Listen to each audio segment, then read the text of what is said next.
Yes, that was the intro theme to Nikita Koloff. And as usual, he will be the wrestler spotlight from the NWA, covering the US title later in the show. I am your host, JD. Welcome to the RedLeafRetrocast. It's episode 43 titled Gate of Victory Struggle. That gives you a hint of other stuff we'll be talking on the show. As usual, I'm going completely solo for this episode. Got a lot to talk about. Already recorded the session with my mom over the weekly wrestling. Got a lot. We had a lot to talk about there with the Saturday Night Super Fight MLW happening. I think most of my opinions are going to come at the top of the show here today, as a lot of the bigger shows just have some quick quips and thoughts more than just like covering the matches. Not a lot of crazy wrestling this time around, besides what I'm going to cover here at the top of the show. This is the RedLeafRetrocast. I would really appreciate it if you head on over to iTunes or any of those podcasting sites that you listen to, or even on YouTube. Hit a subscribe on the YouTube channel. Leave us a review. I'll read it on the show later. And now that that's out of the way, I don't have to do that later in the show. Let's get going. And we're starting off with Impact Bound for Glory and Impact TV on Access debut thoughts. So, I'm a little harsh on Impact on times. I think it deserves it, because it's been 17 years of up and down, lots of downs, and company constantly going through changes, management issues, booking issues especially, is always frustrating with any wrestling company you watch, wrestling promotion. The matches need to live up to the hype. The stories need to be hit on time. And in 2019, Impact, yes, the promotion has vastly improved since 2017. 2018 saw a lot of improvements, but there was still some issues with the whole Austin Aries walkout. The Johnny Impact not being pushed, and then he was, and then when he wins the title, you're pushing other guys to go up against him that perhaps you don't want to see this babyface win over. So 2019 has been a year where I think, despite Impact's many improvements, nobody's watching the show. And I think a lot of that attributes to not hitting things while the iron's hot. So we saw that with Brian Cage at the top of the year, losing to Johnny Impact at Homecoming in a mess of a main event. Let's face it. They extend stories too long to their 4 pay-per-views. So rather than hitting a story's big middle, in the middle, like heading to the pay-per-view, it almost seems like the story is meant to end before that, and then it just keeps going. Hello, kitty cat. He is nonsense right now. I've been trying to calm him down for the last hour, but so anyways, here we are, bound for glory. And yes, the card was okay. It was fine. I thought, the matches that were good didn't have any build to them. The Elgin Marufuji match, it was a good singles match. A lot of people still have a problem with Elgin, with his past, but I really like Marufuji. He brought it. He's not busting out the moves he did from 10, 15 years ago, but he's still got his calculated chops and kicks. Elgin's the power guy. He ends up winning the match over the Japanese legend. But then, Marufuji on TV goes up against Josh Alexander, and I actually like that match much more. So, we move on to some of the things that they're pushing the hardest, and to me, they're not delivering, like in any way. And in fact, the booking is quite baffling. So, the best thing and most consistent is their tag division, with the North looking strong, being booked strong. The problem is they have no competition. It's always makeshift tag teams. Go on to Taya Valkyrie in the women's title. There's no women challenging for her. Where's been Jordan Grace through this whole thing? Well, Taya's run roughshod through the whole division, and anytime someone comes in that has any hype, Taya beats her. So in this case, it was Tennille Dashwood comes in, and they hyped it up well enough, and then when the match happens, it's abysmal. It's a horrid match. It was not good. We get to Ken Shamrock Moose, which was one of their major things, and Ken Shamrock proved that, yes, he is indeed 55 years old. I believe that's how old he is, and he shouldn't be doing suicide dives, and he shouldn't be doing topes. Moose catches him and saves his neck from being broken on the dive, and it just wasn't a good match. And then you get your main event. So I'm skipping around a lot, but there's a point to it. So you get to your main event. No, I won't skip around, because the X Division ladder match was a very fun match. It was, I think, the match of the night until the ending. So you had 5 guys in there, including Ace Romero, of all people. He was signed by Impact. And he takes multiple table bumps, one of which was he was pushed off the ladder. So he tried to stand on the rope, slipped, and just crashes through the table, possibly losing one of his 9 lives, because he has to be part feline at this point. So Tessa Blanchard's running just crazy in this match. She is a fucking star. She's killing it. She's come back in the match. She's going nuts. The crowd is going wild. And she gets to the top of the ladder. Ace Austin, the guy in a cuck storyline that, personally, I hate those things. You have to tell a damn good story to get me into something like that. He comes in. He does a cool spot where he does the extendo pole, Gambit style, cracks Tessa in the face, she falls off, and he wins the X Division title. Now, does Ace Austin deserve the X Division title? I think it's a perfect title for him. Do I think he should have won it on this night? No. Tessa Blanchard, it was her night. She should have won this X Division title. And if you have Ace Austin thwarted or something during the match, tell a story of her going up against Ace Austin. And you can have Tessa lose this title to Ace Austin via heelish means. She got her win.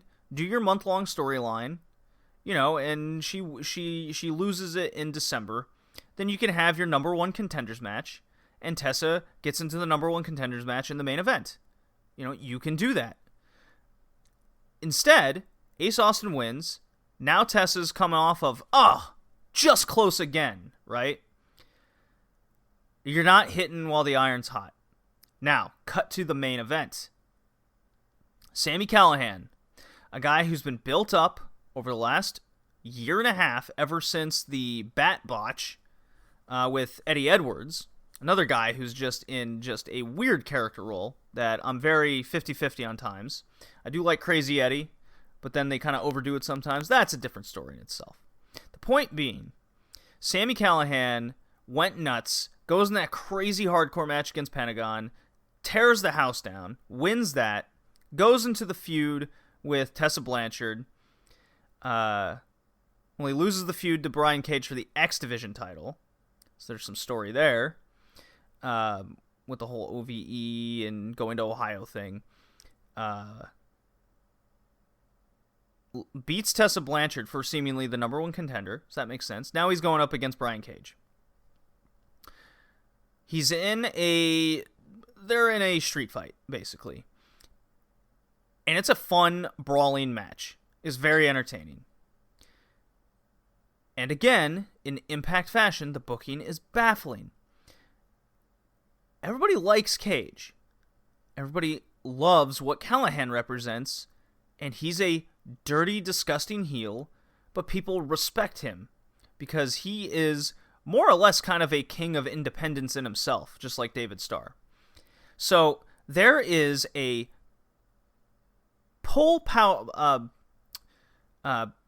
snap pile driver on thumbtacks, Callahan's finisher at the end. And Brian Cage immediately gets up, hits his finisher, and pins Callihan 1, 2, 3. Are you kidding me? To me, and I'll say this over and over again, your show, any show, I don't care if it's a Broadway stage play, I don't care if it's a movie, I don't care if it's a TV show on the Fox network in its 3rd, 5th, 9th season. How you end a show, your main event, your season finale, whatever you want to call it, if you end it in a way that makes no goddamn sense, if you end it in a way that pisses people off, then you failed. And in this case, no selling Callahan's finisher on fucking thumbtacks is asinine. To me, it ruined the Callahan story and ruined the hype. Now, cut to a week later, and they tell a story where Callahan has now kidnapped Cage's wife, Melissa Santos, and blackmailed Brian Cage into a rematch in a cage. So, if you're going to do this the whole time, why the no-sell? It's a fine story. I'm totally okay with the blackmail thing. That's great. That's Callahan's character. You got your title match. The whole no-sell, it took me totally out of it. So cut to Axis, Impact on Axis, cage match. Callahan hits a second rope pile driver, just a little bit taller off the ground. No thumbtacks, pins Cage 1, 2, 3, new champion.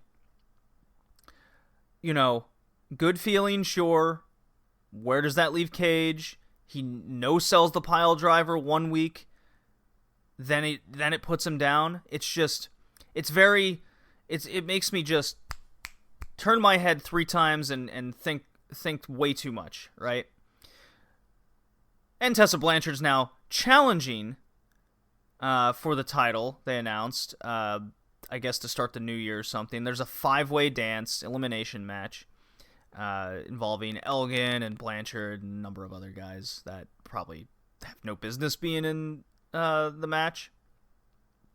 So Blanchard's probably going to win that, and that's going to be their excuse. I don't like the whole elimination gauntlet matches with too many people that you question why they're even in this situation in the first place. Everything could be built up so much better. They're just overcomplicating it or hot-shotting angles. I'm not for it. Now, am I excited for a Blanchard Callahan Part 2? Part 3 even? Yeah, sure. Just could be better. So, it's Impact at the end of the day. It's not one of the best promotions out there by any means. It's not must-watch TV in my mind. It's 4th best on TV currently, I guess. Maybe for a live TV. 5th best? They got a lot of talent, but the overexposure's, it's rough these days. So, cut to now another promotion that's kind of rough to watch as I make my little note here. I'm going to go easy on the drops today. I'm going to go easy on that. Kenny Omega and Rey Fenix had the Mega Championship AAA title match at Héroes Inmortales 13. Did I watch this show last year? I might have. I don't think I covered it though. Much like Triple Mania this year, I did watch it. I just didn't cover it on the podcast. Yeah, bloody main event. Yeah, we got it. But this match was especially good. Omega and Fenix going for the title. Match goes the better part of 20 minutes with Omega cracking Fenix's nose to a bloody mess 3/4 through the match. Fenix was real hot early, pulling out his entire aerial arsenal, the rope walking attacks, etc. Kenny would gain control, deliver a backbreaker, reminiscent to what Bane did in Batman. That's what it gave me big vibes of that. It's like, oh, you don't know what you're doing, Fenix. Mm-hmm. Story overall was No matter how many blackout knees Fenix took, V-triggers in Kenny's lingo, he kept escaping the one-wing angel afterwards. I think Omega went for it 3 or 4 times.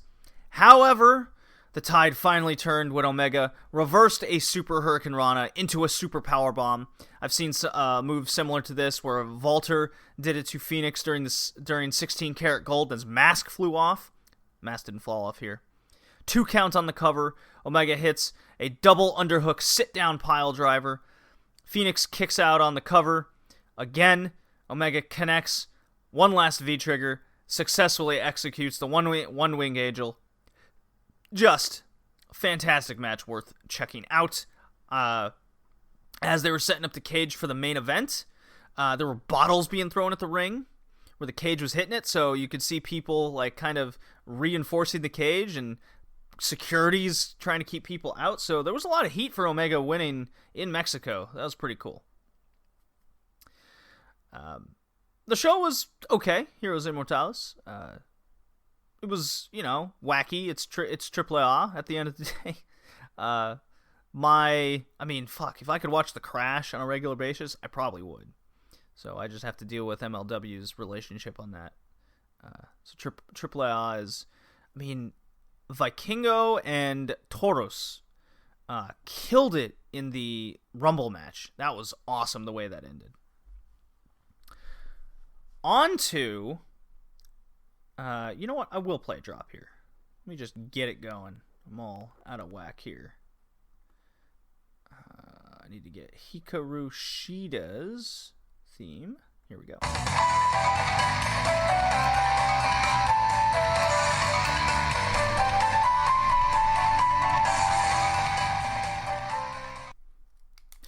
Alright, that will be a double take as I push my cat off the mic table again. Shimmy, shimmy, shimmy. So, talking Gatoh move some more. Let's see. Didn't write these down. Okay, so I watched about 4 matches from Gatoh move. But I'm going to talk about 3 of them. There was a Lulu Pencil match that was exactly what you expect. It's Lulu Pencil. She's fighting a dude. She is the Orange Cassidy. She's doing her wacky hijinks. Entertaining. But in the past couple weeks, Gatoh move has crushed it with some of the matches they put on. Mitsuru Kono versus Emi Sakura from March 22nd. They uploaded that. It's 15 minutes.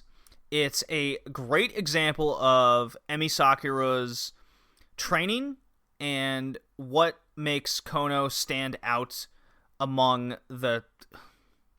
I put her at number 2 currently in the promotion. I think her star power is lacking to get her number 1. But her style is very much what you would associate with Emi Sakura. This is a good match to check that out. Then there's the big match. Well, let me say this first. Kono faced off against Sawasdi Kamen. Sawasdi Kamen? I don't know how to pronounce that name. It's another good example of just Kono showing what she's able to do, and that match took place on April 27th. Everything's available on YouTube, as I say. There was also a Mei Sugura versus Emi Sakura match. October 31st, 2019. It was for the 3CW Women's Championship. Emi Sakura again, just killing it. And I actually got to look at my rankings. Yeah, okay, cool. Emi Sakura's just killing it, showing her vast veteran experience.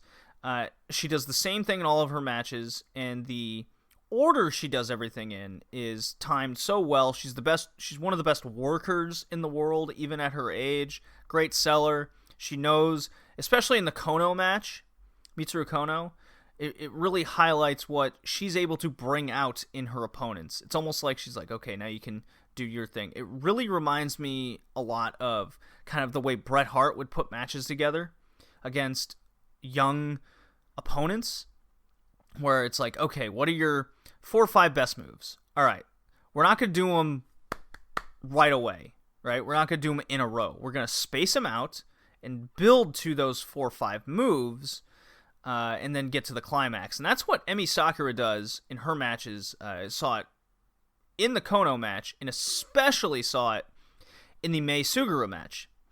What happened here was I saw more personality out of Mei Suruga than I had in any match prior that I'd seen. Mei Suguru's got this kind of, she's in her early 20s. She's got a cute factor to her, sure. She likes putting her like fists under her chin and doing the whole magical girl kind of idol thing that's very popular in Japan. And she's smaller than Sakura, so Sakura would try to do her bow and arrow stretch by going ayo, ayo, and Mei counters this, but she can't put Sakura in because she's too big and Suruga's too small. So she's just singing to the crowd. Really good spot was when and this took place in Shinkiba, this particular match. So it was in the ring, which I vastly prefer over Ichigaya Chocolate Square, despite the uniqueness to it all. I do like seeing them in the ring every now and again, for sure. My favorite spot was Sugura on the apron, and Sakura's in the ring. And Sakura's trying to hit Sugura, but she keeps ducking and then doing her cute mannerisms on top of it all, and then hits her. So Sakura does retain in the end. There were more matches that went up, but these were the top 3, I would say. Go out of your way to watch. So good showings by Kono and Mei, but Emi Sakura at the end of the day, she's the legend for a reason. And that's Gatoh Move. That's a little update. They're really easy to watch. They're free on YouTube. I can't recommend it enough. And let me move on then right into Dramatic Dream Team Ultimate Party, DDT. I don't believe I've ever covered DDT on this podcast before. DDT is a Japanese promotion focused on comedy. Now, it's not for everybody, but they do have a top of the card that's filled with good workers. They have a lot of good characters. There's a million titles. Can't even keep up with them all. And they have a partnership with Tokyo Joshi Pro. So, the Ultimate Party was a 6.5 hour show. It took me like 3 days to watch this fucking thing. Took place in Ryogoku. There was about like 6,000 people there. Great showing. The Iron Man Heavy Metal title is their comedy 24/7 type belt. Hardcore title, whatever you want to call it. A chair ended up pinning a guy named Shota. Then there was a chair versus a chair because there was a chair on top of the chair. So then they bring out the chair to a battle royal match. Just hijinks galore. There was a 100 plastic Tupperware case match, which just looked like it sucked. It was like 5 minutes of just people getting slammed through plastic and it's just exploding. The Gauntlet tag team match was a lot of fun. From all the characters and trying to get in, my favorite. Okay, so let me say this first. JPQ of the No Particular Angle podcast. He's shown me Maki Ito before, but I've never really bought into her because I've never really been exposed to Maki Ito. I've seen clips, I've seen still shot pictures. I've never truly watched a Maki Ito match until today. Chris Brooks, one of my favorite UK indie wrestlers, teams with Maki Ito, and Chris Brooks is really tall. Maki Ito is kind of short. She pins herself as the world's cutest wrestler. Everybody must pay attention to her. So much so that when she sings her entrance song, she sits on Chris Brooks' shoulders as Chris Brooks is giving double middle fingers to the crowd. She's singing her song. Chris Brooks dances with her. Chris Brooks is like her partner, but also like hired muscle to an extent. And they get in the ring with these really short, decent working girls called the Bakuretsu sisters. And both of them combined on each other's shoulders are like just barely taller than Chris Brooks. So there's a few moments where Maki Ito just shines. And she is, in a lot of ways, like Natsu Sumire in Stardom. So much character, decent in the ring, above average when she feels like it. So she gets on Chris Brooks' shoulders. They both give them the middle finger because now they're taller. They stand taller. They're better than them. They have their match. Maki Ito. Anytime Chris Brooks tries to like get some spotlight, she just starts yelling at him in just this voice where it just gets really super deep and like she's no longer the cutest girl kind of situation. So Chris Brooks tags her in, then she gets the spotlight, and of course the opponents, whomever was in the ring at the time, gets the best of her. When the next team comes in, it's two guys. Now Maki has to go against these dudes. So what does she do? She goes for a test of strength of shoulder tackles against this dude. So she runs the ropes, and the dude just runs her over like she's yesterday's garbage. Like, weighs nothing. So she gets knocked down, and she starts crying. And now he feels bad. So she gets to her feet. She stomps on his toes, gives him the finger. She goes to run the ropes again, and he just runs her over again. It's so good. Well, they end up getting pinned right away, and I was just devastated. I immediately stopped the show in my first sitting right there and watched like 6 Maki Ito matches, and I couldn't get enough of her. She is unbelievably entertaining, and I watched them all from 2019. So, I think she deserves an immediate 5 points in my rankings just because of that. Yes, it is my rankings. I can do whatever I feel like it. So now I'll just cut through. There was more comedy matches, hardcore matches, and the like. There was a women's tag team match that I wasn't really into at all. Wasn't very good. What I was into were these two matches, and that was the Princess of Princess title match. I guess it's the Tokyo Joshi Pro title. Yuka Sakazaki taking on the champion Shoko Nakajima. It was just under 15 minutes, which is almost the perfect time for a women's match, it seems. You know, like 20 minutes is usually for the men, and that's magic time. 15 is like magic time for women. Well, this match went 14, and Yuka Sakazaki just killed it in the ring. The magical girl hit all of her key moves, spaced out so well. The Joshi style doesn't attribute to crispness that a Western style would prefer, but I almost prefer a almost roughness to my wrestling. It makes it seem more realistic. I hope that translates well to the audio. So Shoko Nakajima did look very solid here. She looked like a champion. She acted like a champion. She hit her moves.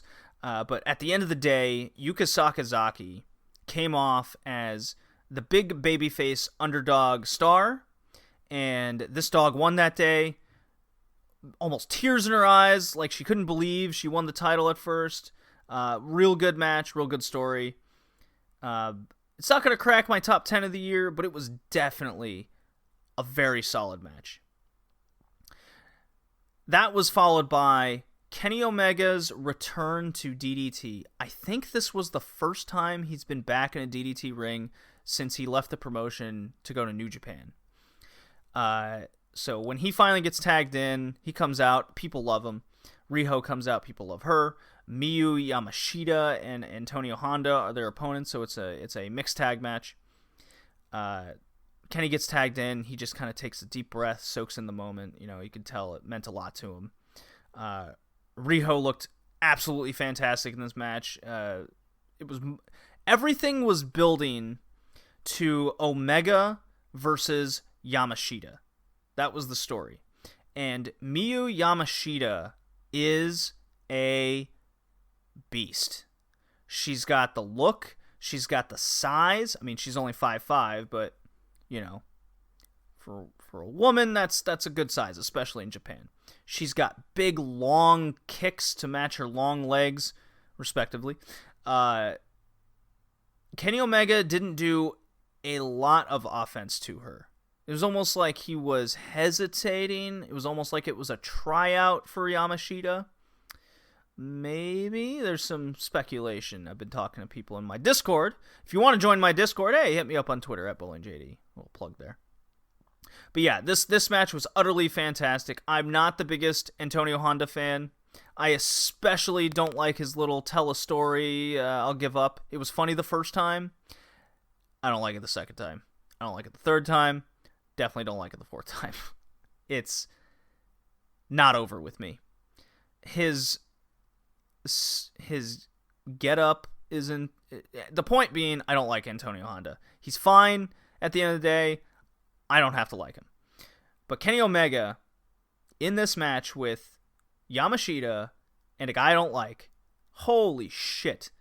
Kenny Omega can do no wrong. He is the best bout machine for a reason. And Riho, despite her size,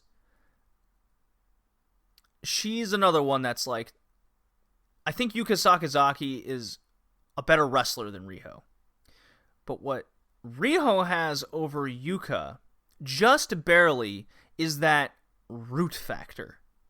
Right? You want to root for her. And we're seeing that in AEW. So this match, I do recommend to see what Kenny Omega's capable of, what Riho's capable of. And if you're not familiar with Miyu Yamashita, I wasn't too familiar. I've seen a couple of her matches. This was definitely something I paid much more close to. And this went 20 minutes. There was the main event, the double title match, the KOD Openweight title versus the DDT Extreme title. It was Harashima against Konosuke Takeshita. It was way too long, way too brooding, way too slow. I didn't like it very much. I thought Takeshita's the bigger star, but at the end of the day, Harashima gets the win. It's not a match I personally would go out of my way to seek. It did have a big match feel, just wasn't into it. So that was DDT. Long-ass show. Too much comedy to even begin to go into more detail unless I wanted to dedicate the entire podcast to Ultimate Party. So go check that out. One of the best shows of the year, I will say. The main event, despite me thinking it was a little boring, I'm glad I broke that event up into 3 days.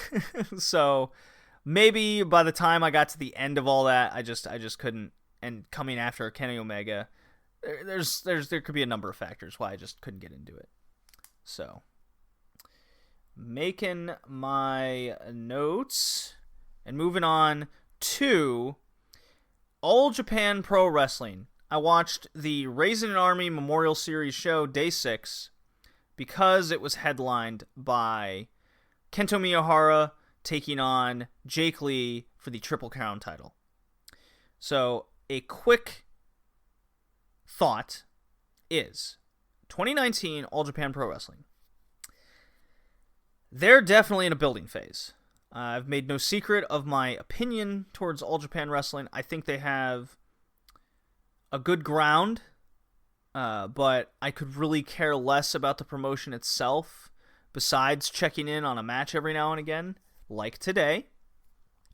However, I will say in 2019, it is very obvious that their undercard is being built very well. It's getting more interesting to watch the undercard and see who's getting a push and whatnot. Kind of like Dragon Gate in 2016, where you see all these young guys and you're like, okay, he could have potential. I think I like him. Let's see who gets pushed.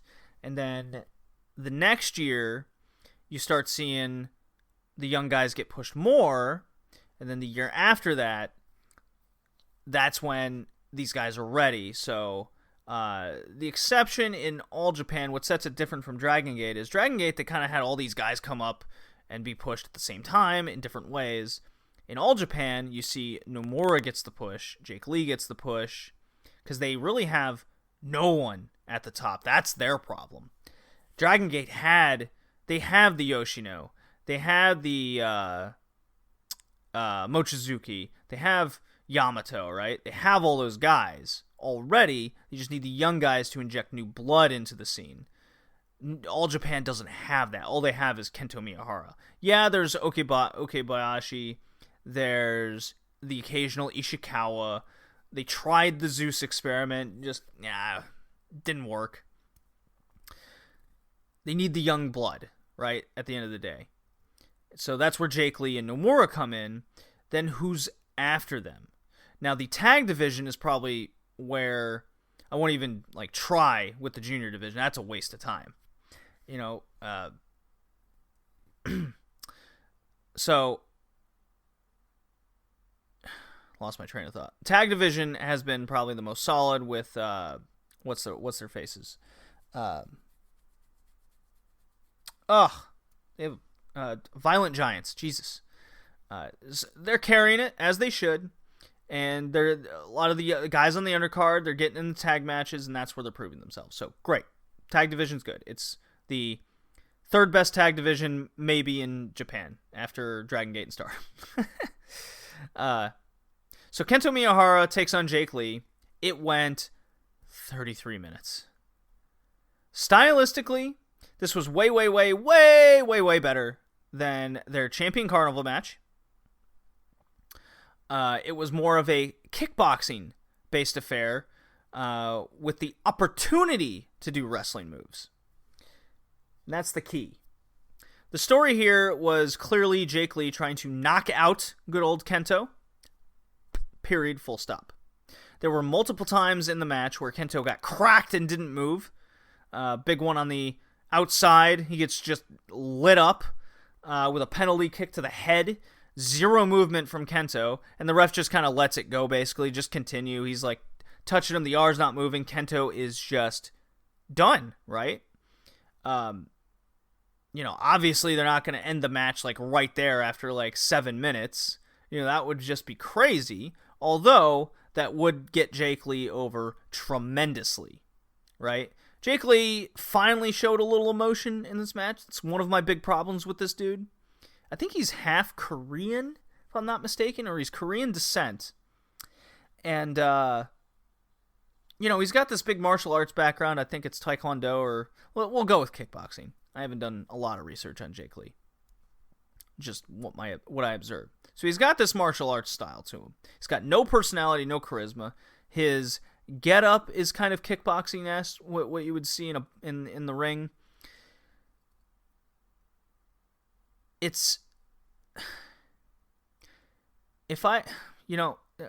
I'll just move on. So the ref just lets this go. And the second crack was better as Lee beckons the ref away in the ring for a finishing blow, right? Just kind of puts his hand out, he gets a look in his eyes. That was the best Jake Lee moment in the match, right? But alas, this is still, at the end of the day, the Kento Miyahara show. Hitting a crazy amount of blackout knees, jumping shining wizards. He's trying to match this kickboxing style with his own version of it. One in particular where he counters a Lee wrestling move, and then that Lee is slumped over facing the second turnbuckle on his knees. Kento just does that back up, gets a crazy look on his face. He's salivating, he's sticking his tongue out, going side to side, runs at him full speed, blasts him with a knee from behind. Oh, this is why Kento Miyahara is one of the best in the world. Things like that. Anyways, Kento retains victory number 8 via the shutdown German. We done here. I thought I went 10 minutes too long. I'm not on the Jake Lee train at all. Do I have a drop? I should have played the Kento Miyahara music. You know what? What's stopping me from doing it now, listeners? Nothing, that's what.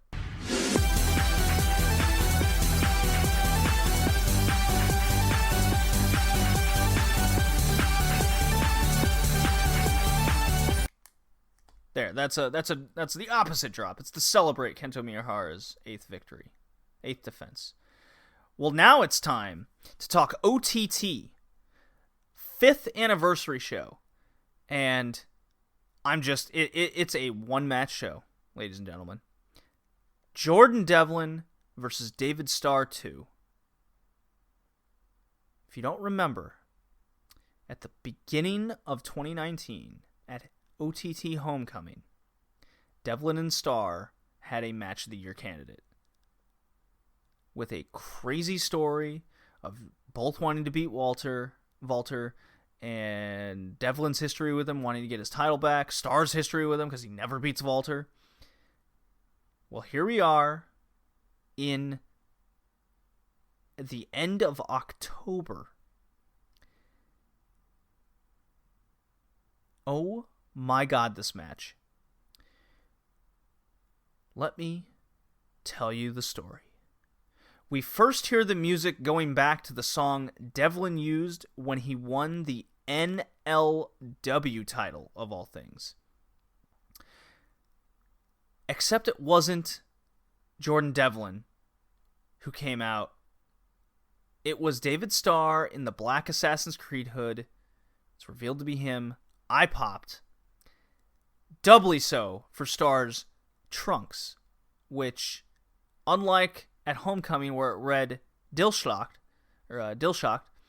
it read Import Killer this time, as both men were leaning into their characters and the portrayals of them. Oh, this was good. David Starr killing it yet again. The build for this had managed to successfully somehow turn Jordan Devlin, whenever he was in the same room as David Starr, it's important, he is now a sellout.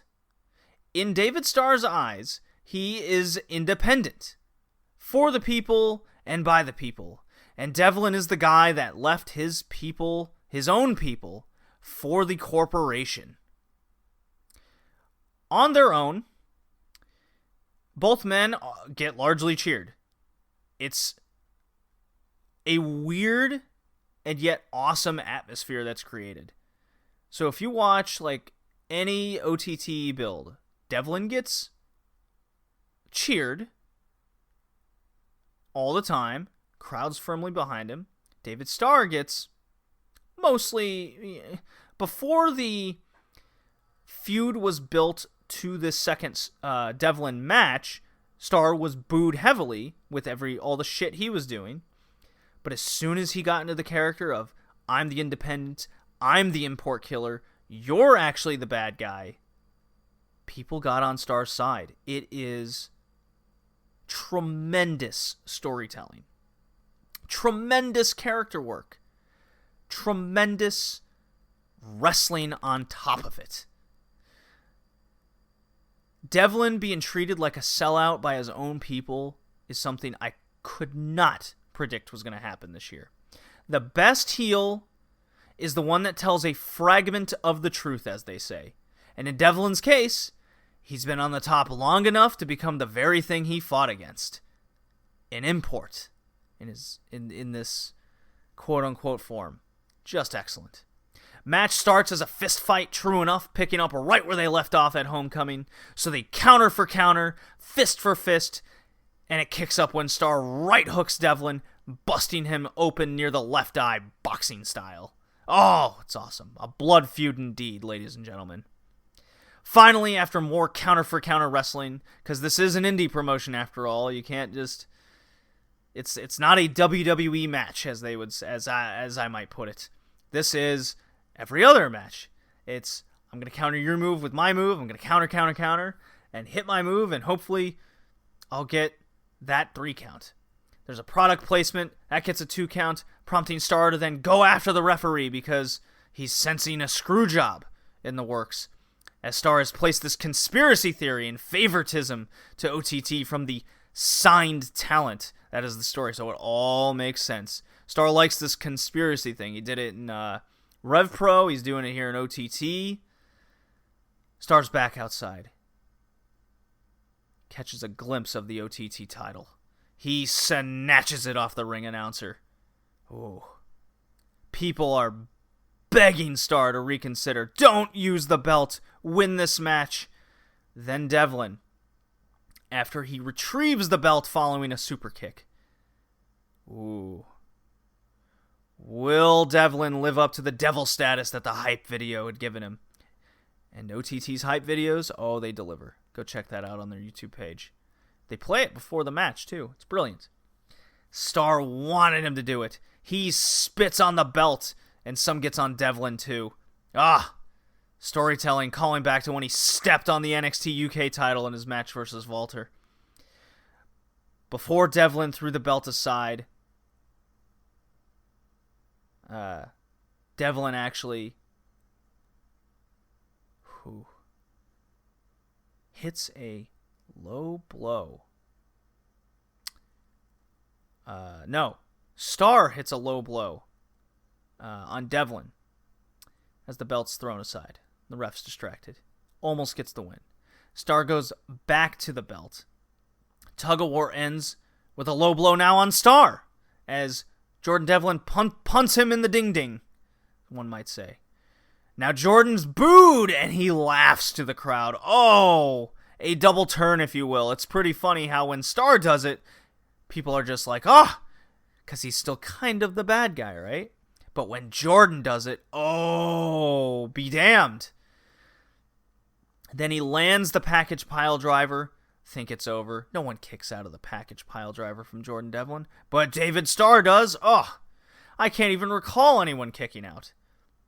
After a couple teased DX chops and a pedigree, it's reversed. Jordan Devlin's not going to let David Starr hit Triple H's move. Leads into 2 handstands, and Starr gets the win. This match. I hope you enjoyed that story. David Starr doesn't celebrate in the back. He doesn't celebrate with anybody. He celebrates with the people. What a touch.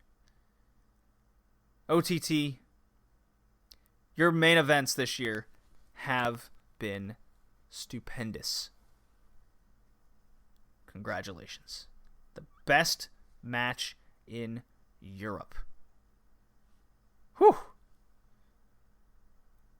On to the Wrestler Spotlight. Whew. Need some water after that.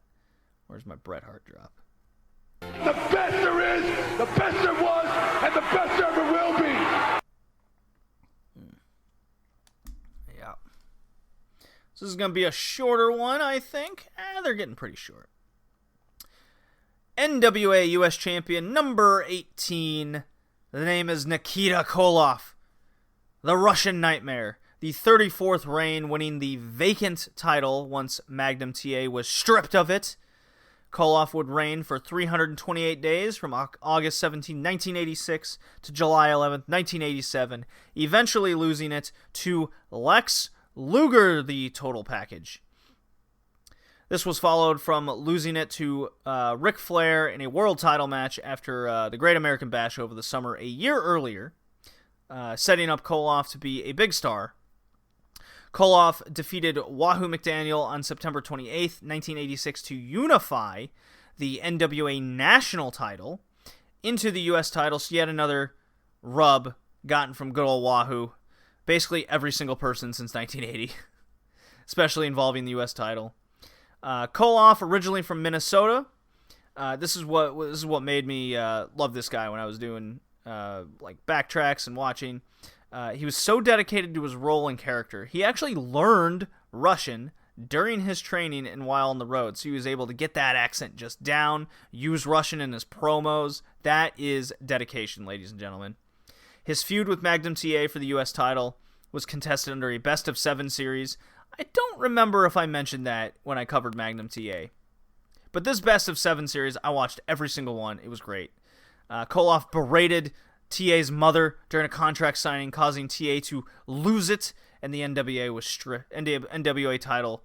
The NWA stripped him of the title. So, Koloff is, I believe I actually mentioned Koloff when Rad was on the podcast, and we covered the very first War Games, and Koloff was on Team Sting, I believe, memory serves. Team WCW, yeah, because he was against the Horsemen. Koloff is awesome.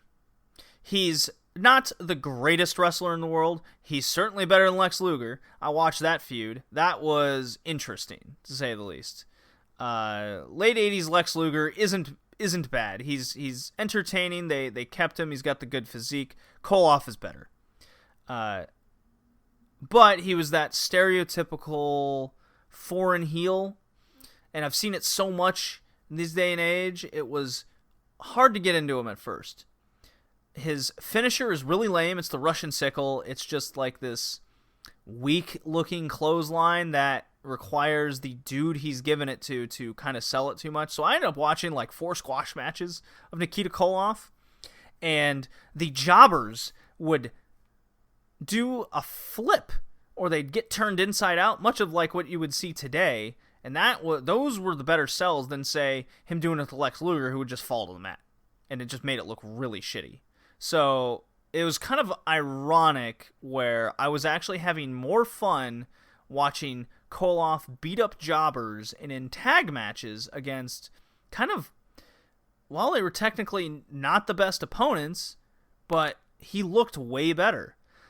So when he was in the ring with TA, that was my favorite. When he was in the ring with Luger, it just made me realize, God, Luger's bad. Because Koloff didn't have a lot of training, but he did what he did, he was able to do so well. Whether it was catching a dude and just giving him a scoop slam, putting the guy in the corner and forearming the back real hard, the big jumping shoulder tackle, because he's got the big shoulders himself. Everything came off so strong with Nikita Koloff. His promos were hit and miss with me. They didn't blow me away, but they were fine. I'm wondering if I was growing up during this era of NWA and I was watching Koloff, would I have been into him? I was in the Jake the Snake Roberts. I got the old VHS tapes, for Blockbuster and whatnot. Saw a lot of Jake Roberts, obsessed with him and Greg Valentine. Didn't get the Koloff, so was that a lack of exposure? Because I don't think he lasted much longer after like 93 or something. Didn't have a long career. Well, no, I think he came in the early 80s, yeah, because he had the Ric Flair rub, got to the top of the card. But in retrospect, I really liked Nikita Koloff and his U.S. title run, and just wish he had a better finisher at the end of the day. That's really all I got to complain about him. You could tell NWA wanted to make him a bigger star than what he was. I think he's like a Greg Valentine, where I really liked him in that upper mid-card. He was very good spot for the U.S. title. I don't think he's NWA title, world title material, but damn, he could get in some of those good workhorse feuds for the U.S. title, and when a bigger star would come along, then yeah, that's when he would lose. He would lose to them. So, would I mention NWA Power on YouTube? It's fine. I really can't get into the wrestling. The promos are extremely interesting, so I'm still watching those. Kingston's killing it. Nick Aldis is fucking fantastic. The whole Silent Camille thing is wonderful. I'm not wild about Colt Cabana getting the fluke victory over James Storm, and the whole Eli Drake telling James Storm, watch your back. You got the target. You're the number one contender thing. So, not much else to say on NWA Power. With that, so yeah, Nikita Koloff, thumbs up. This is my favorite era of the NWA US title, is this late 80s period. You know, we got Tully Blanchard, Magnum TA, Nikita Koloff now. You know, I watched the whole documentary made over the NWA US title, and that documentary kind of spurred this on a little bit, let's be honest.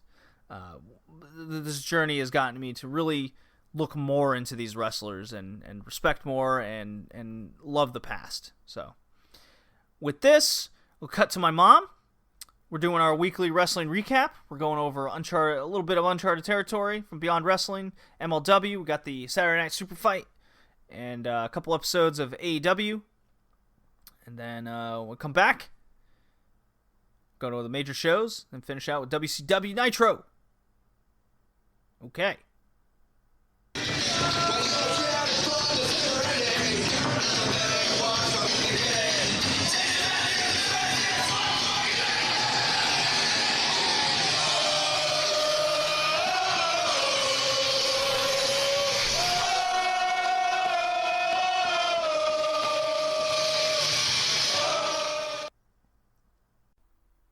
And here we are, JD with Mom, all for another episode.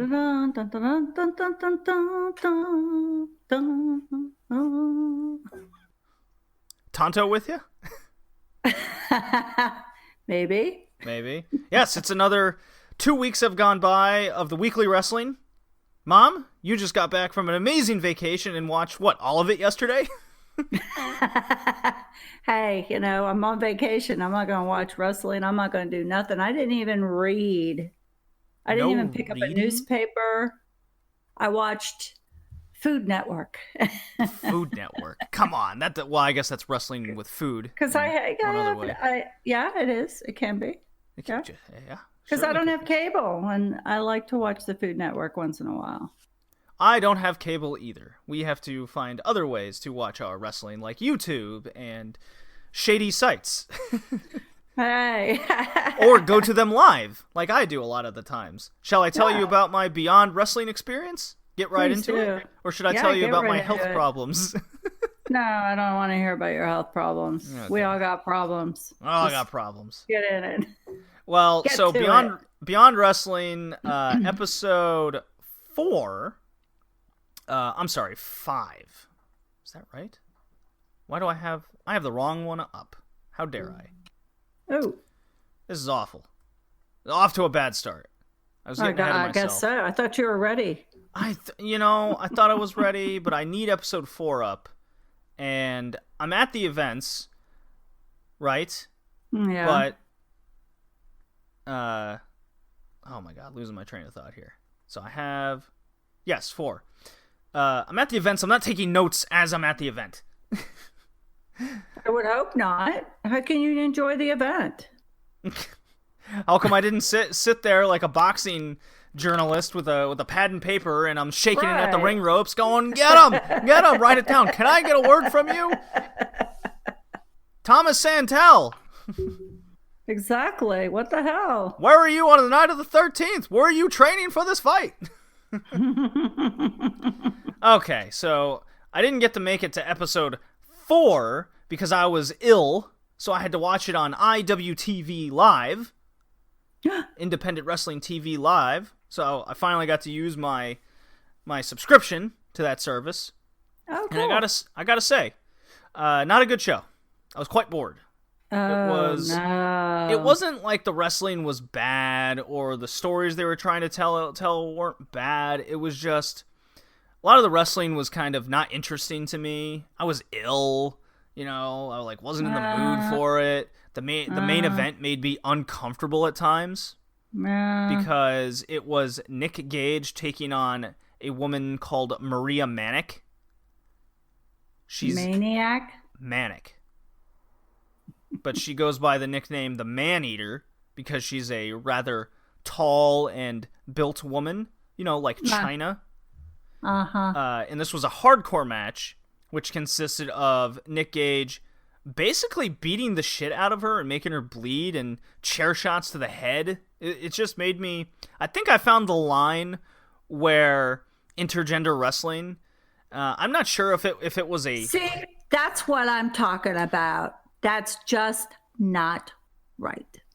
Well, I don't have a problem with intergender wrestling. Like, Chris Statlander faced off against VSK early in the night, and I was like, wrestling was okay, I guess. I just wasn't into it. Statlander's, like, as big as some of these guys, you know, and she wins, like, more than half the time. She gets her fair shot in. But this one was just, I don't know. Nick Gage matches in general get ultra violent. That's his whole thing. He's the master of ultra violence. So taking a cheese grater to her forehead, the chair shot to the head, just straight made me uncomfortable. Wow. You know, I'm like, oh, concussion, ow. Yeah. I don't need to see that. So that's kind of the, I'm not sure if. Yeah, there's a line.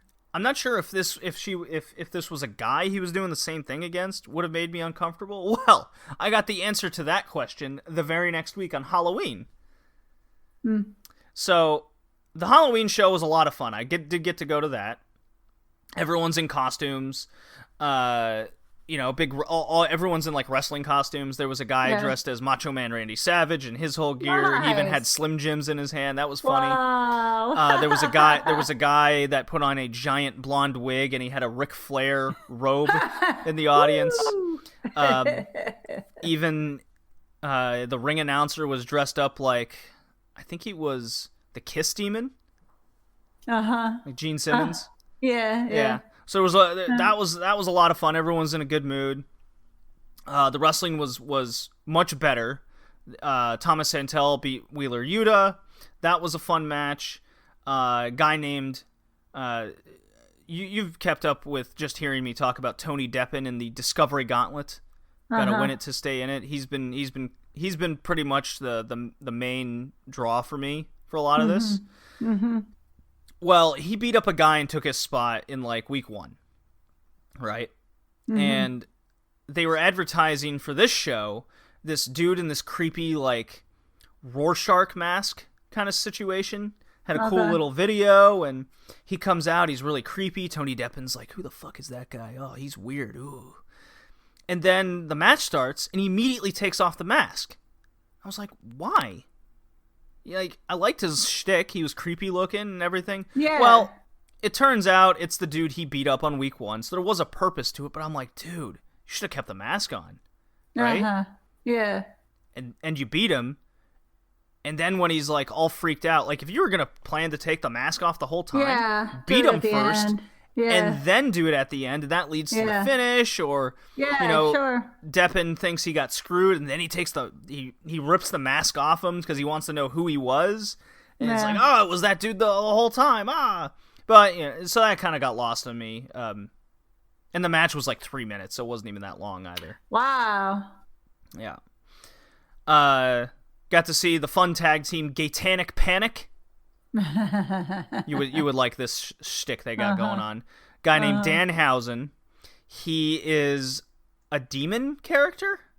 Okay. But he's like really skinny, and he's kind of funny. Well, you did have the Halloween theme, so. Oh, he was perfect for it, right? Yeah. Guy named Pinky Sanchez from Team Pazuzu. He comes at he's got real long hair, and he's Latino descent, right?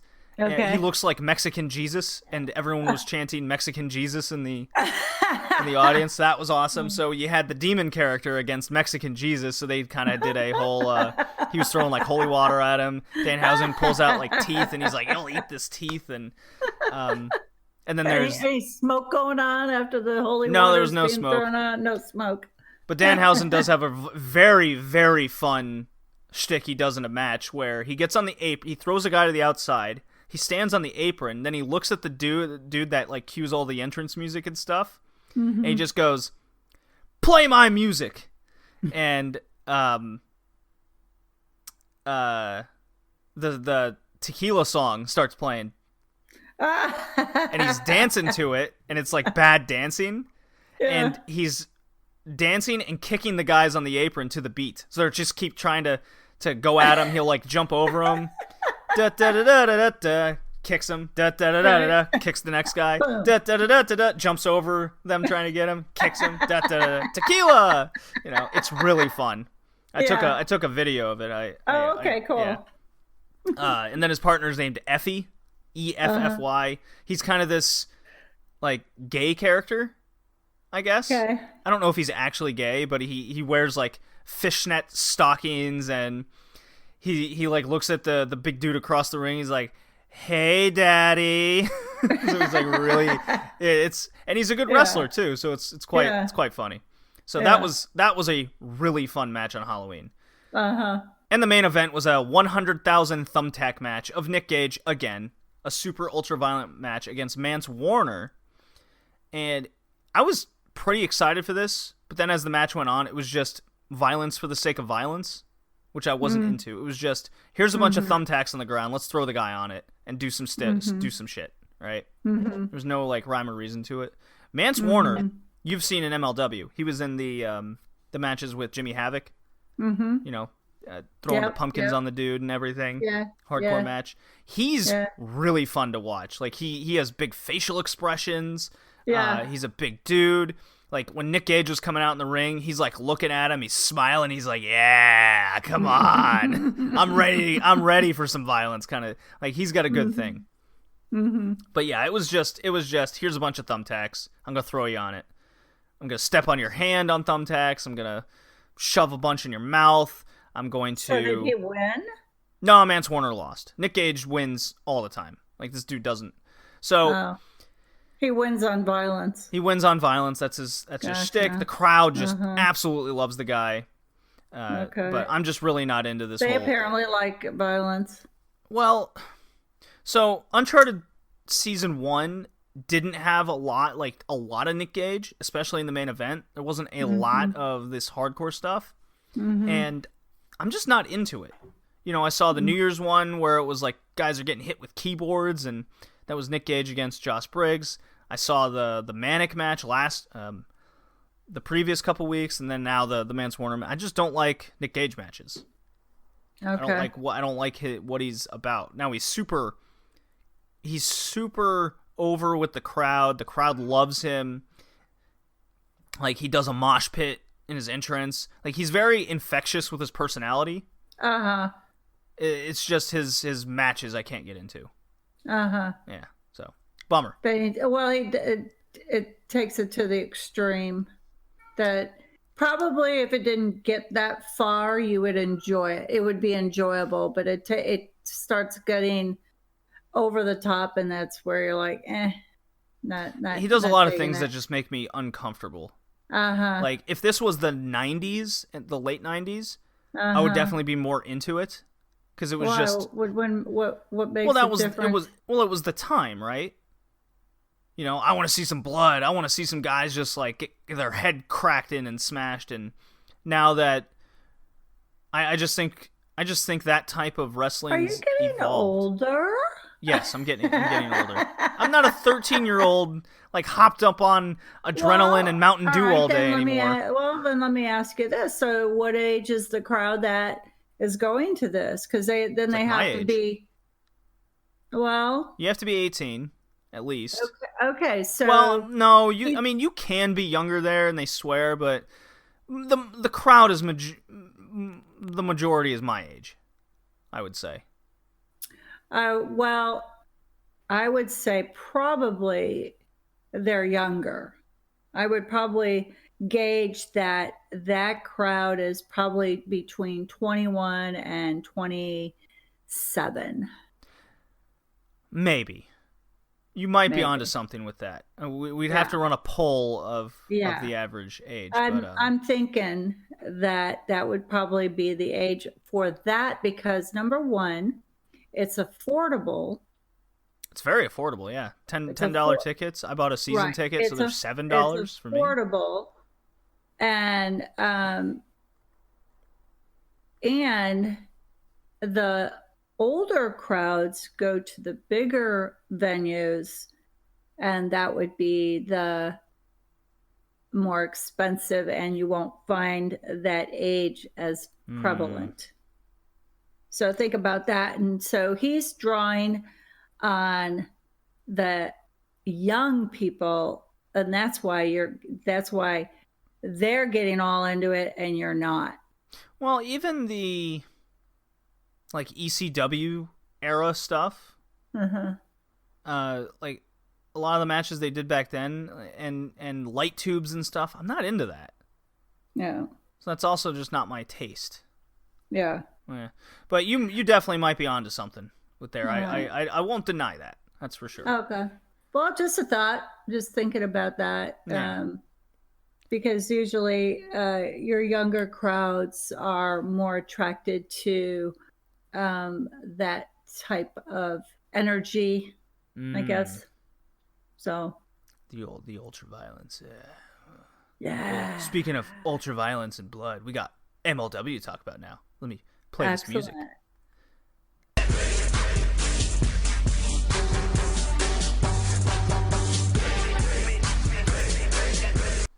Yeah, that was the song of MLW. Mom, we got a lot of MLW to talk about. We got 80, we got 81, and then Saturday Night Super Fight. Saturday Night Super Fight. I'm so proud that you watched Saturday Night Super Fight. Yeah, that was I was really looking forward to it. I we'll get to that, right? Yeah. Yeah. So we got first episode 81, Jimmy Havoc's Slaughterhouse. Yeah, right?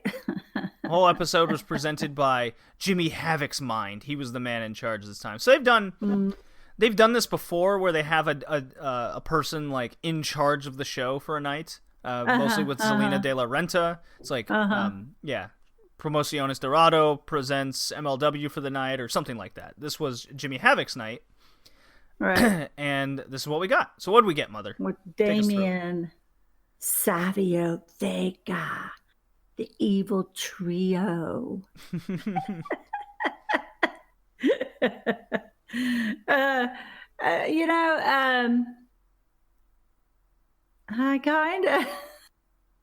I'm not understanding the Damien Savio Vega with Havoc.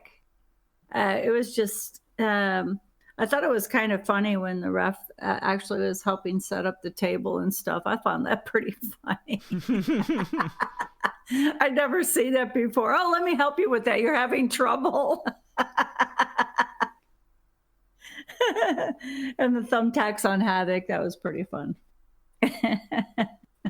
This was a hardcore match that didn't cross that line with me. No, I don't think so. Well, Havoc, he's just a weird guy. Licks his lips a lot. He likes blood. Yeah. He's kind of scary. Well, you cut right to the main event with that episode. Did I? Yeah. Ah. Dun dun dun dun. Well,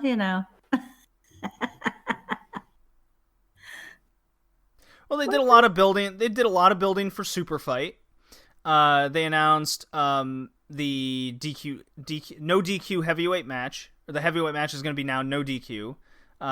They officially announced Teddy Hart versus Aries, Hammerstone versus Davey Boy Smith Jr., Thatcher and Lawler are official, Injustice versus Gringo Loco, Septimo Dragon, and Puma King. The tag team titles are now going to be Texas Tornadoes. That means you don't have to tag. Everyone's just in the ring. And then right. Mance Warner and Jimmy Havoc are doing a Stairway to Hell match at Super Fight. So they did a lot of building for those. Io De La Park faced Joseph Samael. That was something I was kind of interested in because of the whole build they did the previous week with Zelina De La Renta and Samael, hyping up their big men for the title match. But before that, they're gonna have like their own little faction warfare in a big street fight match. So the match was okay. It was all about Samael just beating the shit out of De La Park. Right? Right. And then all the dudes jumping him in the match, and Zelina's on the phone at the end. She's like, get these fucking guys. Right. Yeah. So that ended up going to no contest. So I thought that did its purpose well. I didn't like a lot of the promos on this. I thought they were kind of bland. Like Pillman talking about his match. That wasn't really doing anything with me. Mm-hmm. And then it was just like the Von Erichs in Hawaii. Like, I do not care when they talk. Hey, I'm Marshall Von Erich. Yeah. I'm gonna go fight this dude on Saturday. It's gonna be Texas Tornado match because we're, even though we're from Hawaii, our dad's from Texas, so that's their cadence the whole time. They're really boring. Yeah. Well, So anything involving the dudes from the Crash is always entertaining. That's the Mexican promotion that they were with. Uh-huh. Yeah. So, episode 81. We'll just go into that one then. Works for me. What do you got for that one? Let's see. So, I think this is the last one in Tijuana. Yeah, thank God. I liked the Tijuana shows. They had a good vibe to them. They do have a good following. I'm not. I don't like the masks, and the reason I don't like the mask because it's like having a chest protector on. What? Well, because you can't do, you can't really do, like grab their eyes or. Well, that's illegal in the head. first place. Oh, you can't be gouging their eyes out, Mother. That's crazy. You can still poke them in the eyes. You just poke them through the mask. Bah! Yeah, but the mask is in the way. Well, good. You shouldn't be getting poked in the eyes anyways. That's against the rules. I just don't like the mask. I just think it's all the people from Mexico, all the fighters from Mexico wear the mask, and freaking LA Park he's like, what do you call that? Like a beetle. With all the protection around him, he's just exposed. In a bodysuit. Yeah, but he's not exposed. I don't think you want to see his 50-plus-year-old body exposed to the masses.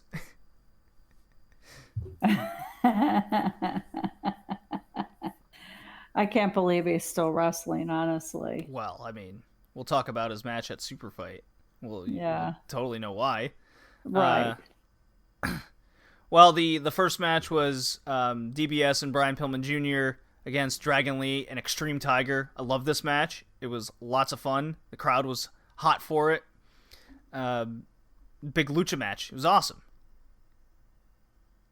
Davey Boy Smith. Yeah. And Ronnie. Ronnie? Oh. Ronnie Pillman. Pillman Jr. Yeah. His first name's Ronnie. No, it's not. It's Brian. Oh. Well, how did I get Ronnie? I don't know how you got Ronnie. Well, you know who I meant. Mm. Must be all the bug bites I got from my trip. Ah, maybe. It's affecting my brain. I don't know what kind of bugs got me. Mm. Well, no surprise, Extreme Tiger got pinned by Davey Boy Smith Jr. because Smith is going into the title match. Dragon Lee's a big star. You don't want to pin him, and Extreme Tiger's the odd man out. So I was fine with it. Yeah, exactly. Yeah. Zelina De La Renta is puffing a big cigar in the back with like all black in the background. She's just blowing smoke and just saying they're global dealers in violence. Sarcastic laughs like. And whatever she's better than a cartel. Well, she looked like a cartel boss, just like I got my man coming. You guys don't have a chance. It's fucking war. Right. It's great to be as awesome as me. Like I love it. I love her. Everything she does. When she comes on the screen, I'm like, I have to pay attention to everything. Yeah, she's got a great persona about her. Yeah. Well, she speaks like 4 languages. She's only like 23. Wow. She's yeah. I mean, she ends the whole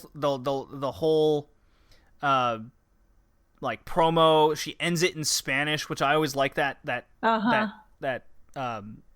just that detail where she switches between the 2 languages, because a lot of the dudes she manages are from Mexico, so she needs to speak Spanish, and then she also has some dudes from that require English, but she closes after the Spanish, she closes with the whole line, translated, "Respect the godmother or face your death." So the cigar and everything, I'm like, oh, I fucking love it. Oh, it's so good.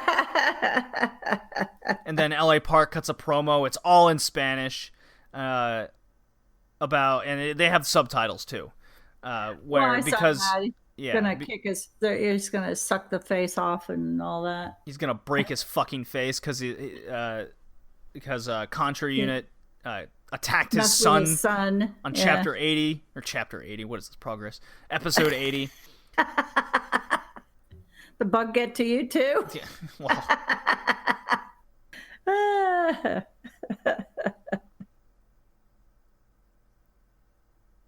So we had some more promos. Nothing worth talking about there. We had a tag team match of the Crash. A bunch of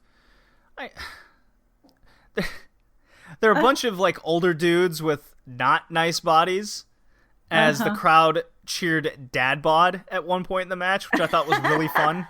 Oh, that's funny. You didn't catch that? Yeah. I was like, a couple of these guys look like they're in shape that's worse than Dad at 71.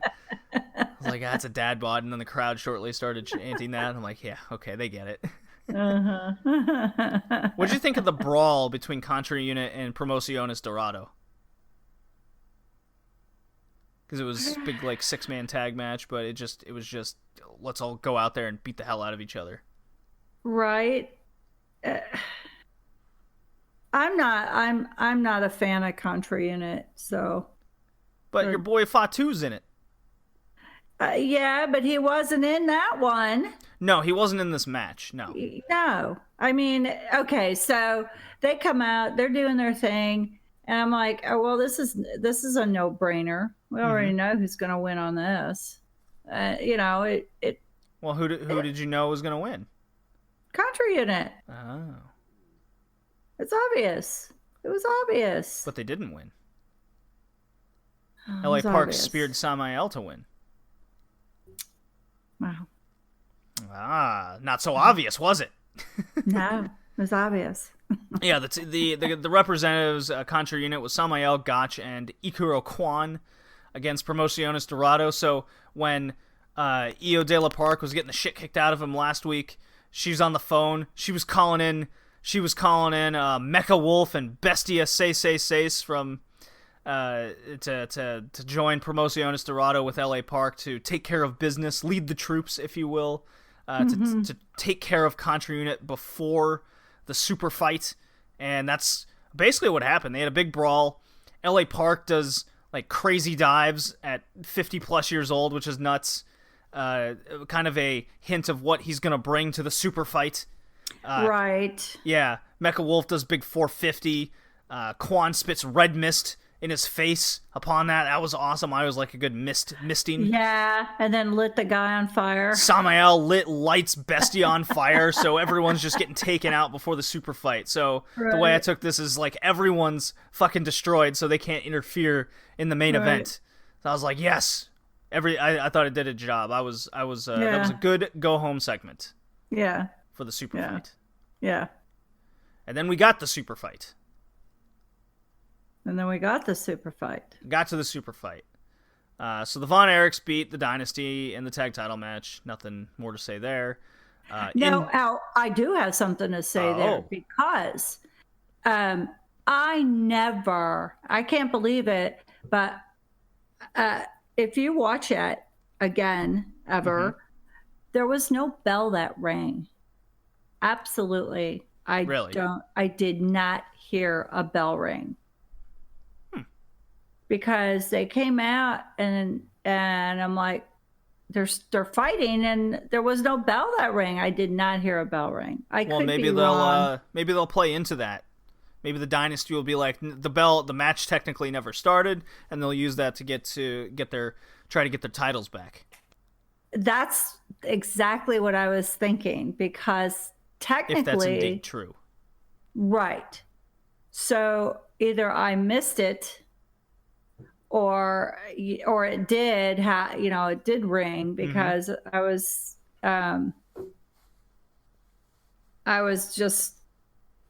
I made it a point to write it down, because I'm like, I didn't hear any bell ring that whole time, and I can't believe they won that match. I can believe it. You gotta get these monotone marshals, or you gotta get the monotone Von Erichs. You gotta give them something. Ever since. Well, I'm sure that Holiday is gonna call his dad / lawyer. Dad / lawyer. Lawyer, right? Why do you keep saying that? Just say your dad. It's weird. Or your lawyer. No, you gotta be. It's his dad / lawyer every time. Right. And you're all consumers. I love it. Holiday is a tool. It's great. He's very simple. Oh, and he had his what is it, Louis Vuitton earbuds? Yeah. Good God.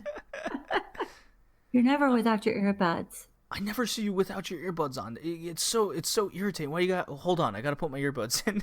Right. Okay, what were you saying?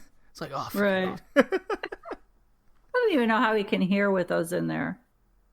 Well, it's like people at work. There's machines and everything going off, and they're talking to me, and they're looking like down at the floor, or they're mumbling, and I'm just like, I'm sorry, one more time. Can you please say it again? Like all the time. Anyways, That's getting off track. What did you think of the show, like, as a whole? I thought it was entertaining. I liked it. I liked it better than the Tijuana, Mexico show. Well, as the point is, the pay-per-view, you were supposed to pay money for this. Well, yeah, but it was entertaining. It was good. It was worth the money. Right? Totally worth the money. Totally worth the money. But it was very what was concerning to me is there was no mat around the outside of the ring.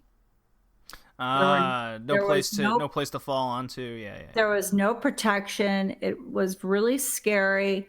I didn't like that they didn't have any protection on that floor, and they were on a basketball court, when they threw people out and stuff. And I'm like, oh, ow. Hurts watching it, doesn't it? Yeah. Yeah. I just get those cheap blue wrestling mats and yoga mats, anything. Anything. The knees just gotta. Some protection of some kind. Yeah. Because that really shook me.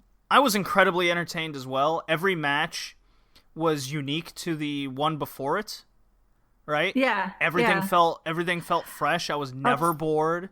Now, was it like the best wrestling I've seen all year? No. But it was a card put together to keep me entertained, and the main event delivered. Yeah, I was pleasantly surprised, and you know how I feel about injustice, but in this case, I was glad that they won because they actually showed talent this time. They actually showed that they had some wrestling skills, because I felt that before they were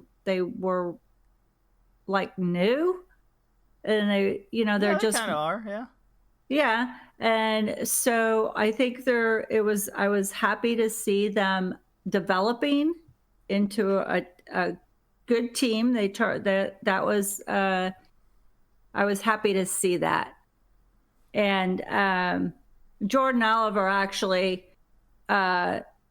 showed more action than I've seen him in the past, as did Myron and Cota Brazil. Yeah, him. Yeah, him. But the guy which one? I think is it Myron that wears that stupid thing on his chest? Yes. Like a freaking turtle. His turtle chest protector. This is stupid. It's stupid now. Well, I think that's the point. Yeah, no, it's gotten stupid. And if he would lose that and actually show more skill and build up his talent, I think that the team itself could do well. But I was happy they won because I was tired of seeing losers. They're, because they've always lost every match that I've seen them. I haven't seen them win once. They've cheated the win. Oh, a lot of the time. No, I'm talking about without cheating because I know they were passing something around and the announcer was saying something, but they didn't never show it. So whatever it was that they were passing around, they did not use it. Okay. So that was then. So they won fairly, as far as I think they did. Fair enough then. I like your assessment. I will say no more. Okay. Like the only one I really want to talk about. Well, I mean Tom Lawler Thatcher. I just want to mention that I really liked. It's kind of a shoot fight. It felt like it was a real fight. Like they were trying to get each other down to the mat and pin each other. I really liked that. Yeah, that was a good match. That really was. I was surprised that Thatcher tapped out. Yeah. I was surprised. Well, Tom Lawler is the ex-champion, and if they don't have any plans for Thatcher currently, and they want Lawler to stay at the top, then yeah, I think is the right decision. Mm-hmm. What did you think of the Stairway to Hell 3-way ladder match? Warner, Bestia, Sace, and Havoc. I liked it. It was bloody. Oh, fuck. I didn't want them to get the wire. Razor wire came back. Yeah, I hate that. I just because they're nasty. Havoc is nasty, and then he's wiping the blood off the guy's face and putting it on his face and tongue and gross. That was so gross. It's like an English vampire.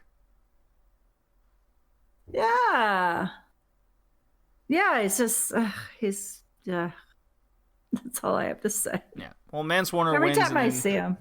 Well, Mance Warner wins, and then Havoc jumps him after the match and kills him. So yeah, that's gonna basically it's gonna continue from there. I think we're getting another match on the next MLW show.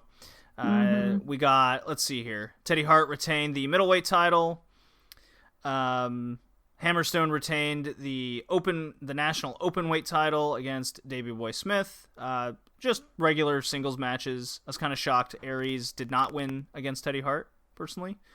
So I don't know what the plan for Aries is from here. And then we had Alexander was a cheater on the rope. Hammerstone did get the cheat victory. Because the Dynasty Bros helped him out. Yep. And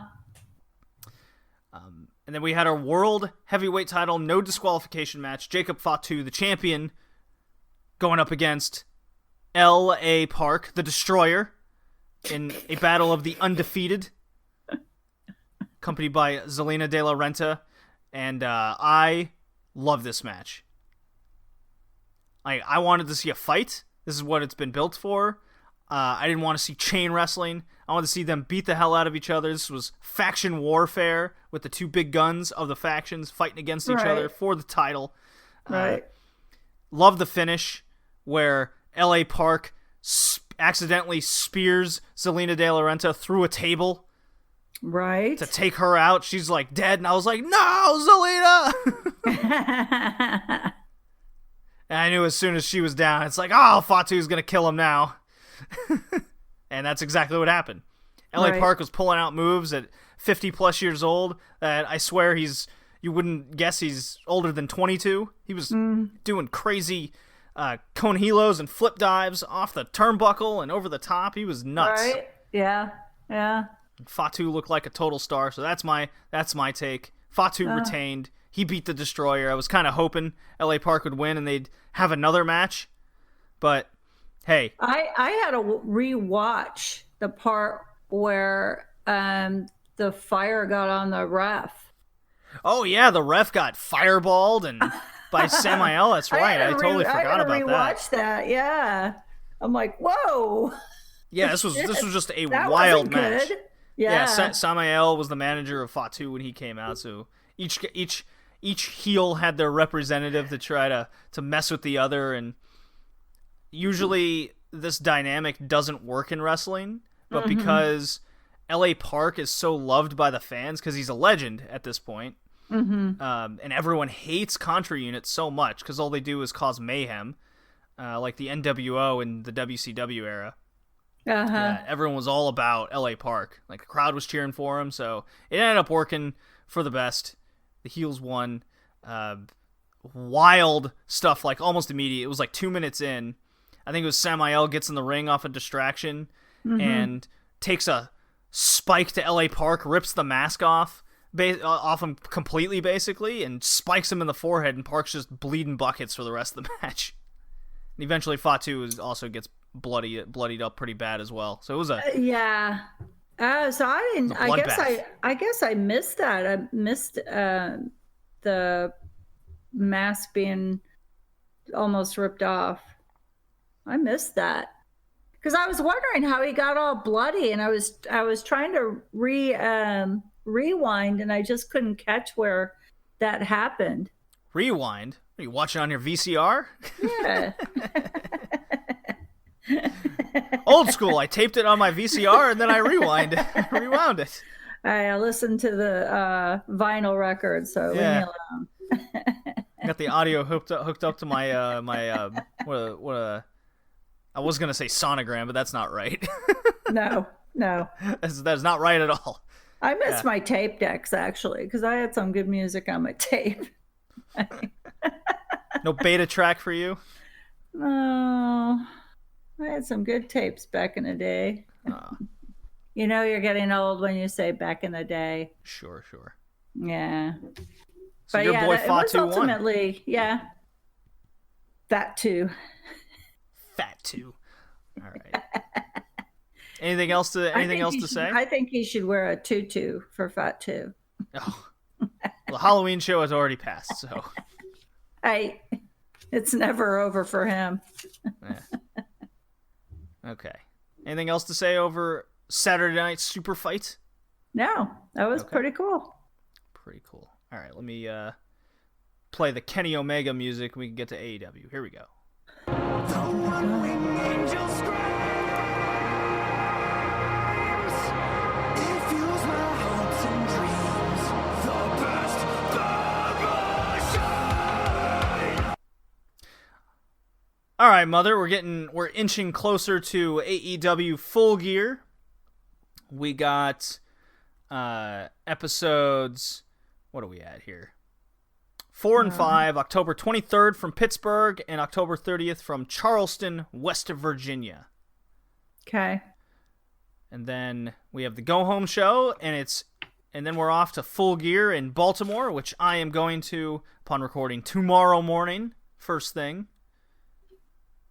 That's very so excited cool. for that.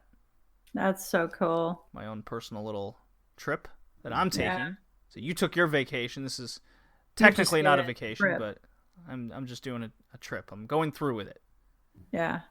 So you got good seats? Because I know they made an announcement that they were running out of tickets.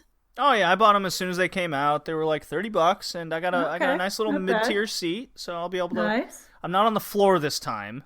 I learned my lesson. I'm not about to stand for a whole event again, and not be able to see most of it. Yeah. So not doing that. So I'm gonna be up a little bit more. You know, I won't be as close, but that's okay. I think I prefer being a little bit farther away for events like this. Sure. So we start out with Private Party versus the Lucha Brothers in the Tag Team Championship Tournament, Round 2. Shocking win. Oh. Shocking. Lucha Brothers win. I know. Shocking win. Why is it shocking win? I was shocked. Because Private Party was really it was a lot of athleticism, and it was a good match. And I really thought that Private Party was going to win that match. So when Lucha Brothers came back and won, I was really shocked. It was a shocking win. I didn't think it was that shocking. I thought the Lucha Brothers were primed for the finals right away. Mm-hmm. They are one of the best tag teams in the world. Although I thought the Young Bucks were, and Private Party upset him. But could they do it a second time? They, alas, could not. What stood out to me the most was this went on. This was nonstop adrenaline action the entire time. Yeah, that's why I say it was amazing athleticism. And how I saw it. It just shows the cardio level of the Lucha Brothers, because they didn't slow down a single bit. And then as the match went on, Private Party was like, they were like, oh my God, we got to keep going. They were getting slower and slower, and they were still pulling out their moves, but they were visibly just like, okay, let me take a breath here. All right. So, but the Lucha Brothers win, they move on. Followed immediately by SoCal Uncensored versus the Dark Order, which I don't think you've seen yet. No. And I was... So what did you think of the Dark Order? They were very entertaining, and I like the Minions. You like the Minions? I also love the Minions. They're ridiculous. Good. To be crawling around the floor like that. I mean, they really have it choreographed very well. It's a good little... Now, what I need to ask you, does that guy really have a tattoo on his face, or is that inked on or whatever? No, that's just inked on. You're talking about Stu Grayson's like lines on his face? Yeah. Yeah, he just paints them on. Okay. Thank God. Because it's hard, because it never smeared off. Oh, yeah, you're used to Sting like losing all of his face paint in a match? Yeah. It never came off, and I'm like, oh my God, is that thing like tattooed on his face in stripes? What the heck? But yeah, I thought it was a good match. Well, in the middle of it, Chris Jericho comes out with the Inner Circle in tow. Right. Sammy Guevara and LAX. Totally distracts everybody. Everybody in the audience. I'm watching the audience, and nobody's watching the match. Yeah. So they roll down. They have a private box, but they don't go like straight to the private box. They got to go on the floor, make sure everyone's noticing them. Then they got to walk up all the stairs. It's like, we're the Inner Circle. Pay attention to us. And then the camera's like cutting back and forth to Jericho and the Inner Circle. They got a little bit of the bubbly. They're eating popcorn, and there's Chris Jericho going, "Come on, Dark Order!" Throwing popcorn at people. Yeah, it's like, oh, SCU's getting the thing. Boo! So they're booing them, and eventually the crowd finally got back to the match, and SCU ends up winning. So they're going against the Lucha Bros in the finals of the tag team title tournament, harping back to week 1, where they had their little standoff on the ramp, right? And the Lucha Bros came out and they had a fight. They had a tussle. So there's your storytelling there. Yeah. Okay. I like the Dark Order too. I think people are slowly getting into them. I love the Minions; they're ridiculous. Like when he sits on them and uses them as a throne. Oh yeah, it's awesome. You know, so they got. I like their shtick. I need people like that. You need your Minions at work. I need my Minions. Yeah. Everyone should have Minions. Kenny Omega versus Joey Janela. They're in a head-to-head match, singles match this time, following up their amazing AEW Dark match. That was the hardcore one. Kenny Omega kills him with a couple V-triggers. One Winged Angel picks up the win. I like this match. It was good. It was a good match. I have it as a great match. Lots of action. Mm-hmm. Kept me glued to the computer screen, one might say. So what I've been doing... Well, yeah, and that was the AEW Dark match. Yeah. So what I've been doing, because I go bowling on Wednesdays, I get them to turn on one of the TVs to AEW, whatever lane I'm on, right? Oh, cool. So I've been getting them to do that at 8 o'clock every Wednesday. Uh-huh. This past week, I wasn't able to do that. Because the... 2 weeks ago, I wasn't able to do that because of the World Series, so everyone had to watch that. Mm-hmm. Right? I was like, dude, it's one TV. Like, come on. The World Series is on every other TV. They wouldn't do it, so I have to pull it up on my phone, find a stream, and do it that way. And then Gotcha. Last week, I think it was the Bruins were playing or something. Oh, and so probably. there's just no way I can no get the channel to be changed sometimes. But I was able for this one, so it was on the bigger TV. Oh, okay. Yeah. Then we get the Cody promo. He comes out. He says he's got a big announcement, and there's Jericho in the inner circle in the private box. They got air horn, soccer horns. Yeah. They're boo. Cody can't get a word out. He's trying to be professional with Tony Schiavone, right? Yeah. Boo. Cody looks around. He's like, "This isn't like that other company we used to work at." Reference to WWE, mother. If you got that, did you get that? I got that. Okay. There is an invisible wall. I can come up there and kick your ass right now. And Jericho, being the dick that he is, go ahead. He's like, "Go ahead, do it." There's only one of you. There's four of us. And then one by one. Yeah. Cody's friends comes out. It's like MJF, and Jericho goes, "Who wears a scarf? That's stupid." And everyone laughs because his one of his characters in WWE wore a scarf, so it was kind of a jab at himself. Yeah. I don't think you got that one. Dustin Rhodes comes out. He's like, it's still 4-on-3. We got the advantage, you losers. You're going to get the shit kicked out of you. Then Diamond Dallas Page comes out. It's 4-on-4. They all start walking up the stairs, and then Jericho goes, "All right, guys, let's get out of here." They go into a room in the private box and lock the door, and they're just like, "Ah ha ha ha." Right.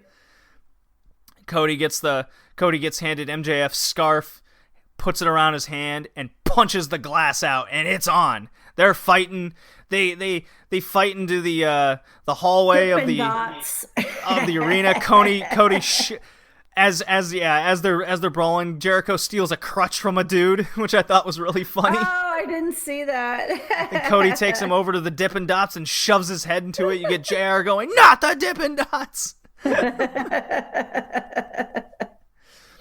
Security finally comes in, the arena security, after minutes of the brawl. So they weren't there right away, like it's a stage act. You know what I mean? Right. Yeah, it took a little bit of time for security to break them up. So then security. Yeah. So the good guys win the fair fights. They're getting taken away, and there's Jericho on his knees, crying, holding his ticket up. "I had a ticket. What are they doing?" Ah! Right. Loved it. Mom, this is why I watch wrestling. It's things like that. Right. So good and over the top. What were your thoughts? Jericho is a real dick. Well, yeah. He's such a a jerk. Good. He's really turned into a jerk. I don't understand. He's the one who should have minions. Well, he's got the inner circle. Yeah, whatever. He's got the young guns around him. Uh-huh. Right. Best Friends versus Young Bucks. Young Bucks get a good win. Orange Cassidy did his shtick in the ring at one point before the match started. What did you think of Young Bucks versus Best Friends. And what did you think of Orange Cassidy as he's kicking the Young Bucks really soft and then they boot him in the face? I was surprised that the Young Bucks won, actually. It was a good match, but that's another one that I was surprised that they won. Okay, so the Young Bucks are a couple of the dudes that started this whole thing, and they're among the best tag teams in the world. If they're at this point with you that you think they're gonna lose, that can't be a good thing, right? Right. Because I know their history and everything, and I just expect them to win these important matches and whatnot. And against the Best Friends, I know their little history with them, but you don't. So what is it about the Young Bucks that you thought they were going to lose this? I don't know. I just felt that Best Friends had more moves. They just seemed stronger, and they. Well, I know your love for Trent Beretta. Yeah, he's cute. He's my man. Headband, hairy chest, good abs. I see the appeal. Yeah. I just thought that they had better moves, and so it just surprised me that the Young Bucks won. I didn't see the strength that I did with Best Friends on this match. Okay, in this particular match. Okay, right, all right, right. I think that's fair. That good. Just, if anything, that the Young Bucks made them look really good. Or the Best Friends lived up to the level, right? Yeah, there you go. Yeah. Jamie Hayter, British girl, facing off against hometown girl Britt Baker. She's in Britsburg. Right. This was like her big moment. Jamie Hayter is a British girl I've been watching. She wrestles in Japan quite a lot for a promotion called Stardom.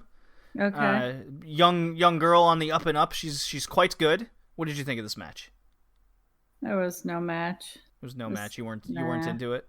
No match. Duh. Doctor wins. Okay. All right, then I'll just say my thoughts. Go ahead. I thought this was a good coming out party for Britt Baker. She's the hometown girl. They had a big pre-package of her, talking about her how much Pittsburgh means to her. Yeah. What the city is, her connection to it. She got her dentist degree, her DMD in Pittsburgh. She comes out with the Pittsburgh Steelers mascot. Big pyro comes off. The crowd's chanting Britsburg. Yeah. They're into her. Yeah. So despite Britt Baker being, young and very inexperienced, she came off as a star here. And she really needed this after losing to Riho. And Jamie Hayter really did her part well. I was entertained for sure. Yeah, I thought it was a good showing. Fair enough. It was. But me and girls. Women's wrestling. Yeah, I get it. Yeah. So. So AEW, they're getting one women's match a show right now. So it's slow on the uptake of getting the women's division across, but at this point a lot of the talent is still like finishing out contracts that they have with other companies. Okay. A lot don't live in the United States, so they have to go through the whole moving process, and so I'm okay with how they're slowly building the women up. And who they're pushing, like they're not rushing into anything.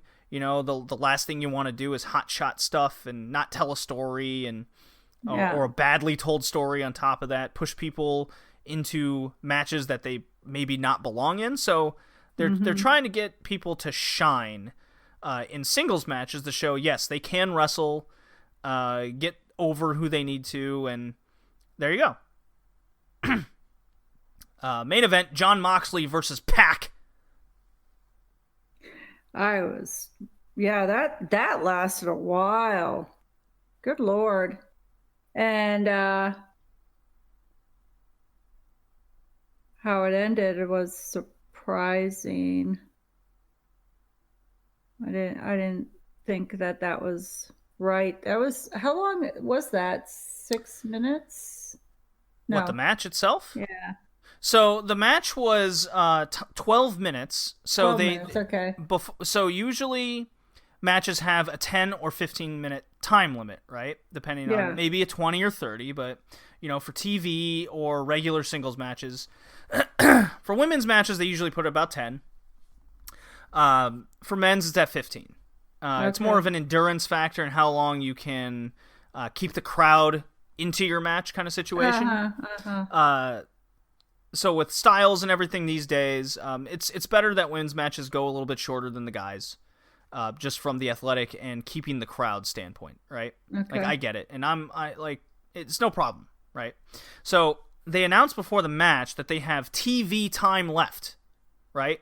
Mm-hmm. So there's only 12 minutes of TV time left, technically. So they go to a 12-minute draw as they have a great match, very much into it. I do like the draw finish. I'm sure the crowd didn't like it. Right. Nobody likes to see a tie, right? Right. But I think, there are circumstances where, let's say you're at a football game, soccer game, if you will, and your team's losing the entire time, then at the last second they get that tie goal, so you come away with a tie instead of a loss. Mm-hmm. It's almost like a win in your head, right? Mm-hmm. So I didn't want to see Pac lose, and I didn't want to see Moxley lose, right? Mm-hmm. I want to see either guy lose. So when it goes to a draw, and it was close, and I want to see these guys get pushed to the top, like be at the top, I thought it was good. Yeah, fair enough. It leads to a possibly better match later that they can play off this one and go, you didn't beat me. It's like, we only tied. We need to finish this off next time. It gets you more excited for the second time.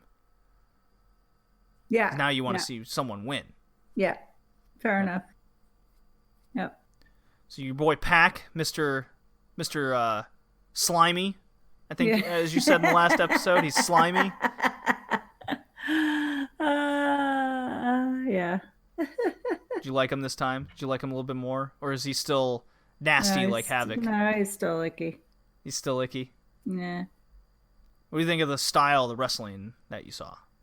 Is it entertaining? Is it boring? Did you not like did you think the draw was stupid? It was fair. No, after you said it, it's fair. Well, what was your initial thought? My initial thought was I wanted a finish. Okay, why? Because it needs to be finished. Okay, who did you think should have won then? Moxley. And why him in particular? Because you don't like Pac? Well, it could be. Okay.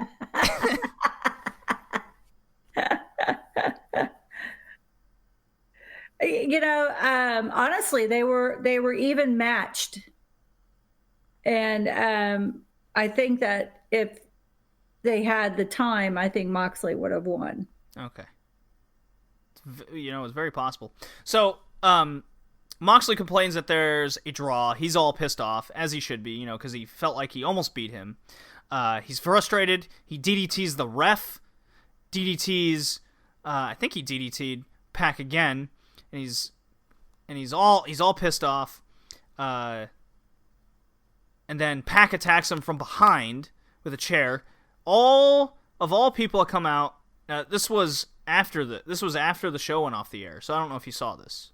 Okay. But they did replay it, I believe, on the next week's Dynamite. And they also replayed it on YouTube, on AEW's YouTube channel. Okay. So it might be good, like, once or twice a week to kind of check in on that YouTube channel, Mom. Okay. Just to kind of see if anything happened or there's an interview or something, Okay. I personally don't agree that a fan should have to go out of their way for extra stuff in case they might miss something. Right. Yeah. I want that Dynamite to be I want the TV show to be the one and done place to see everything, to get the whole story, right? Well, you can't shop at the same store for everything now either. Well, I mean, I need Walmart to be AEW Dynamite, okay? Like, if you want to put things out earlier on your other stuff, and so the hardcore fans get it first, that's fine. But, what if I don't have time? or I forget about it during the week, and then something happens on next week on Dynamite, and I'm like, what the fuck is this? Or, right. Why did I miss something? Did I miss something? Fill me in on a possible gap, right? That's what Dynamite should be. So, Omega saves him. They chase off Pac. Then your boy Hangman Page comes up and he goes, "We have unfinished business. I challenge you to a match at Full Gear." Basically, that's what happened. And then we get on to the next week's show, because they were meant to have a match at All Out. No, Double or Nothing, but circumstances arose and the match didn't happen. So now it's going to happen at Full Gear. So October 30th. Episode in Charleston, West Virginia, episode 5. We begin with Tony Schiavone standing outside next to a plane. He's talking about the contract signing that's going to happen with Cody and Jericho. So then Dusty and Cody come out of the plane. They hug each other. Cody and Schiavone enter a limo. Now, this is actually a callback to like a Starrcade event between, I think it was Ric Flair and Mean Gene Okerlund, I think, where they're in a limo and they're talking, and like it's a big journey to the big title match kind of situation. So that's what this was, a callback to the past. We get a video. This is where the video package came in with the Moxley Pac Omega Hangman thing. So they did show it, and then it goes to the back where Moxley goes into Tony Khan's office, the technical owner of AEW. He's the son of the owner of the Jacksonville Jaguars in AEW. Oh, okay. In case you were wondering who Tony Khan is exactly. I am. You don't see Tony Khan. You just hear the words in the room. Moxley's all pissed off. Right. Tony Khan's like, we can't sanction this match, and it won't count against your win-loss record, Moxley. And he's all pissed off. He's like, what? What do you mean it's unsanctioned? That's bullshit. You want to protect your boy, Kenny Omega, right? So he's all... Well, it's bullshit to have a match and it's not sanctioned. What's the point of that? Well, why even bother having a match?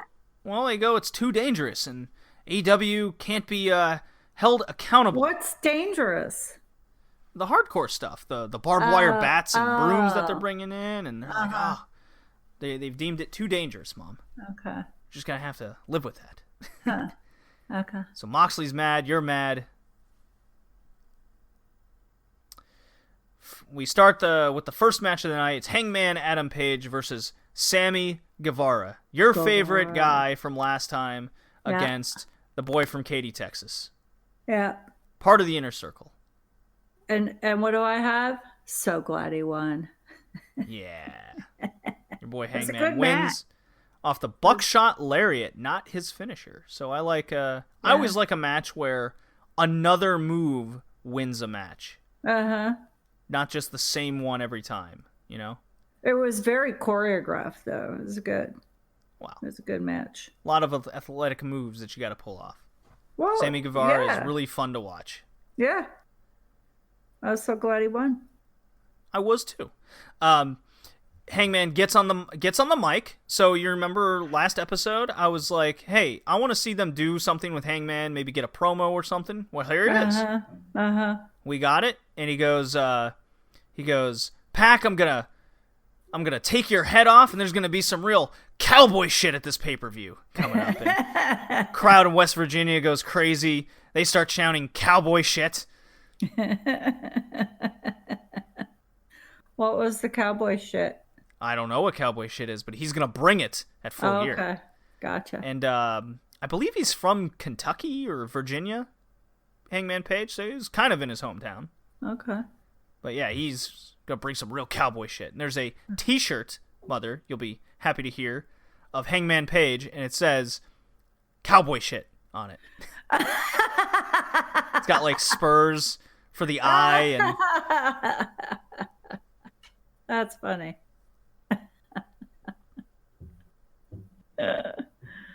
Well, I need a shirt like that. I was thinking you might just need one. Shauna versus. I just wanted to say cowboy shit. Well, yeah, it's like Donna. What's with that shirt here? It It's like, I brought it, so I'm going to bring some cowboy shit to work. They would love that in Texas. I'm in Cowtown. Hell yeah. Giddy up.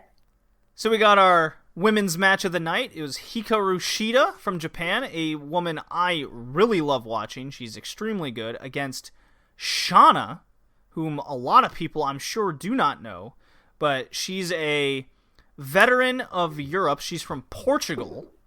Yep. And she's kind of been a part of the women's wrestling scene in Europe since it kind of started growing in 2010. She's living in France, I believe they said. Yes. Yeah. But she's originally from Portugal. Yeah. So she doesn't have a lot of matches. She does a handful, like one a month, basically, every year since like 2010, basically. Uh-huh. You know? Not a huge workload. But she was here, and I'm like, oh my god, I wonder what she's going to bring. And this was, I think, a quality match to, again, see what the women have to show. And Shida gets the win, which I thought was good. And Shauna impressed. The crowd got into the match. They weren't at first. There were some near falls that got really into. I really liked the push off the turnbuckle. Yeah. Shida's like hanging from there, and Shauna gets this big smile on her face, like, I got her. Does the big double stomp from the top and gets a near fall of her own. So Shida doesn't get the pin off the first move, and then just immediately does the running knee strike and gets the victory. Well, in my opinion, Shida is way better than the belt holder currently. I like Shida more than Riho. I agree. Yeah. Unfortunately, Shida lost to Riho. Ah, whatever. Not. Now, if skinny shit, harsh words, would actually fight. You know, you're not. I was gonna invite you onto Team Riho. I was gonna give you a third chance. Now I just don't want to invite you on Team Riho anymore. I don't think you deserve it. I'm on Team Shida. these naughty swear words you're throwing at poor Riho. You're on Team Shida? Yeah. Oh, you found a woman you like along with Nyla Rose. I did. I did like Shida. I thought she was better than Brett or whatever her name was. Britt Baker? Yeah. Yeah. I think so as well. I did. We are of the like minds on Hikaru Shida's skill level. Yeah, for sure. Chris Van Vliet is on stage to introduce the Rock and Roll Express and the AEW tag titles. We can finally see them. They noted they bet Ole and Arn Anderson 33 years ago in the same building, but then they get attacked by Santana and Ortiz. The Proud and Powerful attack them. They pick up Ricky Morton and horrible. Throw him through the stage. Yeah, that was horrible. They beaten him with loaded socks. I can only assume were filled with silver dollars. They beat these old timers up so bad, bruising their inner organs horribly. The fiends they are, I say. How dare they? That is exactly right. How dare they? Young Bucks eventually came out and chased him off. So thank God for the Young Bucks. Came in a little late though. Well, you know, you gotta. You rapscallions, get out of here! Gotta have a show. So the best friends are out. They're dressed in Rick and Morty outfits. I don't know if you know what Rick and Morty is, but it's a cartoon show that's really, really popular with the children these days. Yeah, I don't. I'll have to check into it. It was Halloween. The whole place was sponsored by Rick and Morty for the holiday. People were wearing Rick and Morty masks in the in the audience. Which is cool. We had John Silver and Alex Reynolds. The Beaver Boys are back. The boys from Beyond Wrestling that I get to see every Thursday night at Uncharted territory, basically. Okay. They're tagging with QT Marshall to take on Trent Beretta, Chuck Taylor, and Orange Cassidy in this match. It was goofy fun. It was goofy fun. With the with them losing their wig and then they get their wig back on. And but my favorite is Orange Cassidy with his hands in his pocket, and he was fighting. It's great, right? Yeah, it was very entertaining. That whole match was very entertaining. Yep. Well, before the match started, we see Cody and Shivani in the limo again. They're talking. Tony Schiavone tells an old story about Dusty Rhodes and how Dusty Rhodes is like naked in a bathroom or some shit, and talking about the stars come in. The stars come in late. You know, like the what's the phrase? You always show up to the party late so everyone notices you, kind of situation. Mm-hmm. I forget the exact phrase, but so that's why they're on the plane and they show up late to the building and they're talking, and Tony just looks at Cody and goes, "So glad to be here." Says it like twice. It's like, "Mom, so glad to be here today with you." Yeah. Then it was time for the contract signing. I want you to say your words over this contract signing first. Tell me about it. Did you take notes on the contract signing, or have you forgotten in the last 24 hours? La Champion. Le Champion. I think what Hager did to Dustin Rhodes was pretty shitty. I thought that was putting a dent in a car. That's pretty extreme. It's pretty wild. Well, you got to set the scene first, Mother. You got to tell the story. You can't just go to the climax right away. Yes, I can. I already did. You can, but you did. That's not the way you should do it. This is a Wait podcast. You gotta set the scene. There's a story. Let's see. When you have a story, you have a beginning, middle, and end. Yeah, you don't read the back of the book first. Well, you do if you want to know if you want to read the book or not. Oh my God.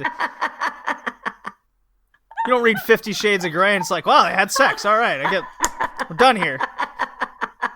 That was some kinky shit at the end there. That's funny, Jay. Now I'll read the story. What analogy. Yes. Wrestling and sex, huh? Yeah, there's kind of a correlation with that. Oh, absolutely, there's a correlation. You know, a lot of fighting on the mat, one might say.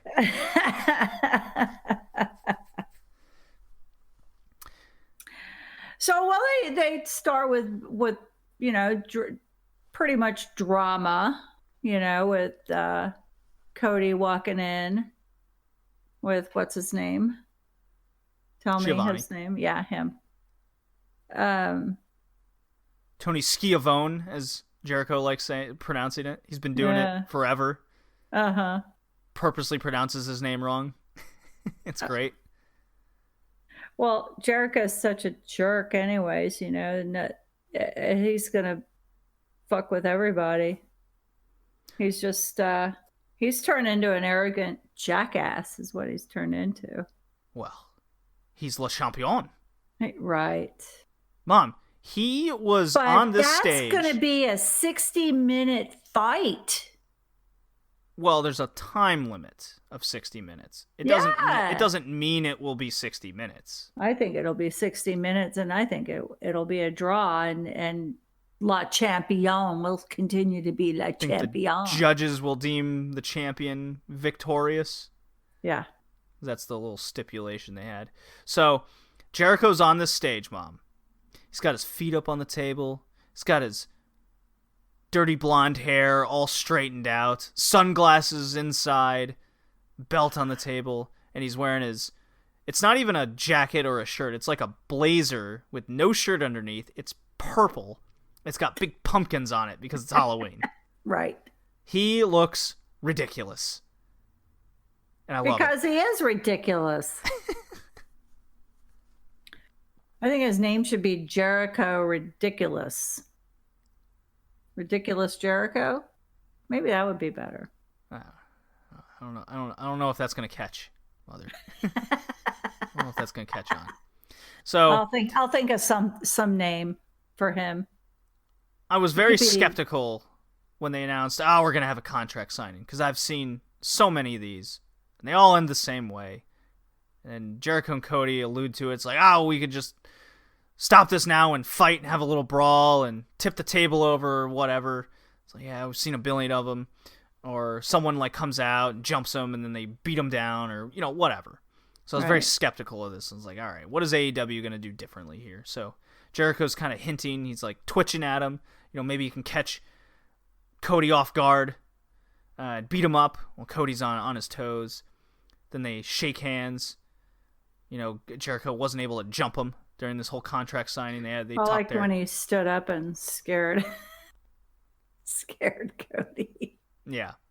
That was funny. Just as Jericho is going away, Cody brings him in really close, and they stare at each other, and Jericho goes... I thought he was going to kiss him, actually. Yeah, they were really close. It was funny. He should have given him a kiss of death. Ooh. That would have been good. Maybe someone else can do that on the next contract signing. Then there would have been a brawl. Like Kip Sabian kisses him on the lips. Right. So Jericho goes, we could fight right here, but I think you might be needed somewhere else. That's when Sammy Guevara pops up on the big screen on the stage. He's in the parking lot with his cell phone, taking a selfie, and there's Jake Hager beating up Dustin Rhodes, slams his head into the car, leaves a giant dent. See, that's how you set the scene, Mother. Take notes there. Slams his hand into the car door, possibly breaking his fingers. It wasn't his hand, it was his arm. Well, supposedly. I thought it was his hand. No. And this is something I know you wouldn't know, but over the weekend prior to this, Jake Hager was in an MMA fight in Bellator. And he got... Bellator, where's that? Bellator. It's another company like UFC. Oh, okay. So he's in a fight, and the fight's called off because Hager kneed the guy in the balls twice by accident. Right? So what is the first thing he does to get the beat up on Dustin Rhodes? Knees him in the balls. Right. So there you go. So the MJF, Cody, and security goes in the parking lot. They're checking on Dustin. They get him. And then it cuts to Jericho with Hager and Guevara. Victory's lighting a big cigar. He's like, I did it. My plan worked. So Selena De La Renta and Jericho, both big cigars in their own way. I loved it. What a jerk. His plan worked.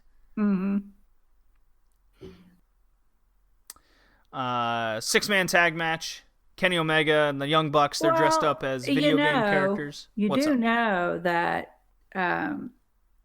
that Cody match and Jericho is going to be nothing but trouble with the inner circle. You know they're going to come into that circle. It's going to be mayhem on the ring. In the ring. For sure. Is that what you say? Is that what you That's think? Exactly what I think. And my prediction is that there's no way Cody's going to get that belt from Jericho. Jericho will not ever give up that belt. Ooh. Well, Full Gear is Chris Jericho. That's why he's got his little minions, his what he calls his inner circle to protect He's got his own him. minions. Yeah, he does. He's got his little minions, and they're going to protect him because they want to be a part of Jericho's world. I could see Jake Hager getting involved, surely. Yeah. Yeah, absolutely. So this hasn't been alluded to at all, but Saturday at Full Gear is Jericho's 49th birthday.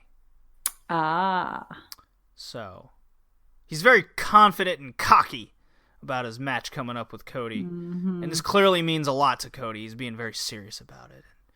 Yeah, well, he can be serious all he wants. He's going to be a loser, especially for this. And Are you on the Cody train at all? Are you feeling him, or just not into him? I'm not seeing him as much right now. I think he's a lot of talk. I really haven't seen much of him wrestling. Oh, so maybe he should have been winning more matches. Yeah. Okay. Yeah. So I think it's more hype than anything, and I don't see him. You're not into the hype. You're not buying it. Not buying into it. Well, you haven't watched the November 6th show yet. I'm very curious to your thoughts. Yeah, that's true too. Very curious to your thoughts when you watch the Go Home show before Full Gear. Cody does something on that show. I won't spoil it for you. Okay. All right. Well, that's my thought from what I've seen, and I'm not feeling it. Just by the way Jericho is with his minions and stuff, there's no way he's going to give that belt up. And now that you tell me it's his birthday, hell no. Ain't happening. All right, well, let's just go through the last team. Yeah, let's go through the last three things because Kenny Omega, Young Bucks, yeah, but they win. Boop, boop, boop, boop, boop, boop, boop. They beat Kip Sabian, Jack double Evans. Slams, power out. Another great match. It was a good match. Inner Circle comes and attacks. Assholes. Matt and Nick Jackson dressed up as Street Fighter characters. Kenny Omega dressed up as Sans from Undertale. Video game references for you, Mom. Jack Evans and Kenny Omega, I need to see more of that forever. I loved it. After the match, as you said, Inner Circle beat up the Young Bucks. They were dressed up as Rick and Morty in disguise and pulled him over the barricade. That was cool. So they got him again. Yep. Inner Circle's always getting the best of them. Yep. When it's unfair circumstances, might add. John Moxley comes out for a promo. The Librarians come out. They try to do their stick. John Moxley comes to the crowd. Was there supposed to be a match with the Librarian, or he was just coming out to harass the crowd? I guess we'll never know. But Moxley DDTs him and grabs the mic, and he does a promo on Kenny Omega. He said, in other words, when John Moxley beat your boy, the so-called greatest wrestler in the world, Kenny Omega, we're just going to pretend like it never happened. He's all pissed off about, it being an unsanctioned match. Right. So now, because he's so pissed off, he could, if he has no choice to make this a ruthless beating, then he's going to make it the worst beating ever. Kiss my ass and stay out of my way. His blood's on your hands, AEW situation. That was a great promo. Yeah. Really gets me further hyped for the match. Moxley is crazy. He wants to really beat Kenny Omega badly, even though he's an unhinged crazy guy. He wants that match to count, and he won't be given that. So now he's going to really hurt him. Let me ask you something. Why is John Moxley considered so crazy? Because he didn't seem Do you not remember crazy. episode 1? He interfered in the main event and threw Kenny Omega through the glass table. Every time that they meet each other in the ring, they're pulling out weapons with barbed wire. Yeah, but it's both of them. Yeah, but it's both of them. Well, yeah, that means the match just they can't contain him. It's too crazy. But Omega is the same way, but they didn't not cover him. He's in all sorts of stuff. Well, Omega has sorts of fights. Well, Omega's proven that he can do a singles match with Joey Janela without the use of weapons. And every match Moxley's been in, he DDT'd Pac and just left the match. So he's crazy. They can't trust him. Oh, right?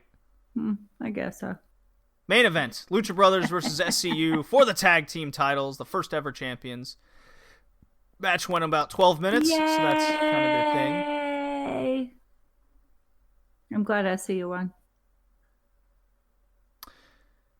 Yeah, it was a good, fast-paced match. Both got to shine. Scorpio Sky countered. This is how the match ends. So Scorpio Sky is in the package pile driver from Pentagon, right? Yep. And he counters it with a small package, and Kazarian, who was taken out, he was thrown through the ring bell table. He jumps into the ring, leaps across the ring, takes out Fenix, like tackles him to not be able to break up the pin, and they get the Flash victory. I love this finish. Yeah, it was good. They were always the underdogs in this match, right? Yep. They were getting the shit kicked out of them. Kazarian seemed taken out minutes prior, and it was 2-on-1 against Scorpio Sky. Yeah, he was hurting at the end. Yeah. 2-on-1 against Scorpio Sky. It looks like they have no shot, right? The team that took out Christopher Daniels on week 1, where they package pile driver, the same move to take him out, and Scorpio Sky had to take his place, wrestle without the shoes on and everything. Right. In Philadelphia. Oh yeah. So the same move, he countered that same move, and Kazarian comes flying in for the win. I loved it. The win. Yeah. It was a good main event match. I liked it. Did you like the ending? I did like the ending, very much so. So a lot of people didn't like the ending. They thought it was stupid. I thought the whole match was good, actually. And I was surprised. I wasn't expecting SCU to win, and ultimately they did. So yeah, I liked the match. Yeah, I thought it was being set up for the Lucha Brothers to win and then defend those titles. But right. So SCU wins. I thought they were. Are they great. Are they going to be in the match tomorrow night? SCU will be defending the tag team titles at Full Gear tomorrow. Okay. And there was something that happened on the November 6th show of who they're going to fight at Full Gear. So. Again, I won't spoil. Yeah, please don't reveal. Spoil. All right, then I got to watch all sorts of stuff tomorrow. Yeah, well, I mean, you got November 6th to watch, and then you're watching Full Gear Live. Yeah. At night. Got a busy thing. Maybe you can invite a friend over and watch Full Gear with you. Get some not lactose milk. Fuck. What? Get gluten-free beer. Yeah, you get your gluten-free beer and gluten-free pizza. Make it a night. I don't know why lactose milk was the first thing that popped into my head. Because it has to be gluten or lactose, so either one. Yeah. Like, you gotta get your stuff that's good for you, but make it a party. Yeah, I sure will. All right. Yeah, it'll be fun. All right, Mom. So the way we end this as usual between you and me, I gotta ask the question. Oh God. What was better, MLW or AEW this week? These last 2 weeks. You can't count the pay-per-view. Oh. Just the TV shows. Well, I gotta say AEW is very entertaining this week. Boom. Bang. Yeah. That's a point for AEW. It's 2-1 now. Okay. Yeah. And then, who was your favorite wrestler? This can include the pay-per-view. Well, actually, and you're gonna really laugh at this one, but I gotta say my guy, Mr. Injustice, I actually liked him this week. He was your favorite this week? He was. Jordan Oliver was your favorite wrestler out of everything that happened. Everything that happened. I don't believe this. I'll write his name down. But I think you're being influenced by the ridiculousness of our jokes between eeach other of this guy. So for the sake of it, I will write down a second wrestler. Who is your second favorite wrestler this week? This past 2 weeks. Well, I got to say, let me look here.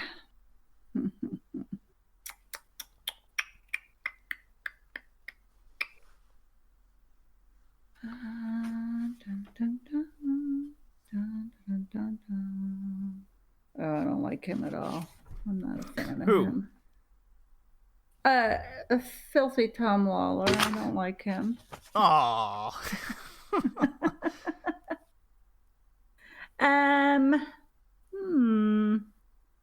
Nasty Slime, Jimmy Havoc, and Pac? No? I wonder if it's Kenny Omega. Let me think. Hikaru Shida, maybe? The girl? You can say the girl or Kenny Omega or the Dark Order with their minions. Yeah, we'll go with them. You'll go with the Dark Order? Okay. Yeah, go with Dark Order. Okay. Yeah. Just throwing names out there. Who you liked? Yeah, thank you. Okay. All right, Mom. Well, Next time you join me, you'll have to let my boy know. She liked you this week. She's proud. I'm proud. Mr. Injustice, Jordan Oliver. Yeah. Well, Mom, it was good having you on yet again. The young whippersnapper. Great episode. The next time you join me in, I guess a week, because this episode's late coming out because of your vacation. Yeah, and I apologize. We'll be covering. I had to go on vacation. We'll be covering the next 2 episodes of MLW and AEW Go Home Show, Full Gear, and the post show. So AEW, lot to talk about in the next episode. So. Sounds good. Looking forward to your thoughts. And you get to hear my live experience from Full Gear. Yeah, that'll be fun. Love you, Mother. I love you too. Bye. Talk to you soon. Bye.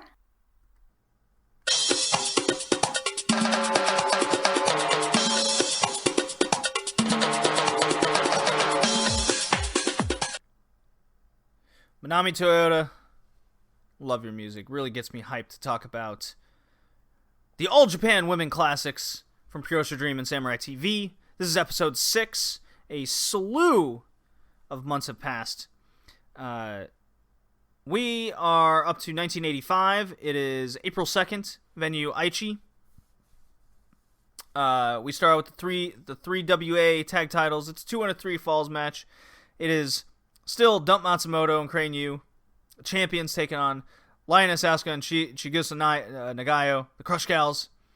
It's exactly what you expect this to be. It is Dump Matsumoto and Crane Yu going roughshod over the Crush Gals, and eventually it leads to the match just being thrown out.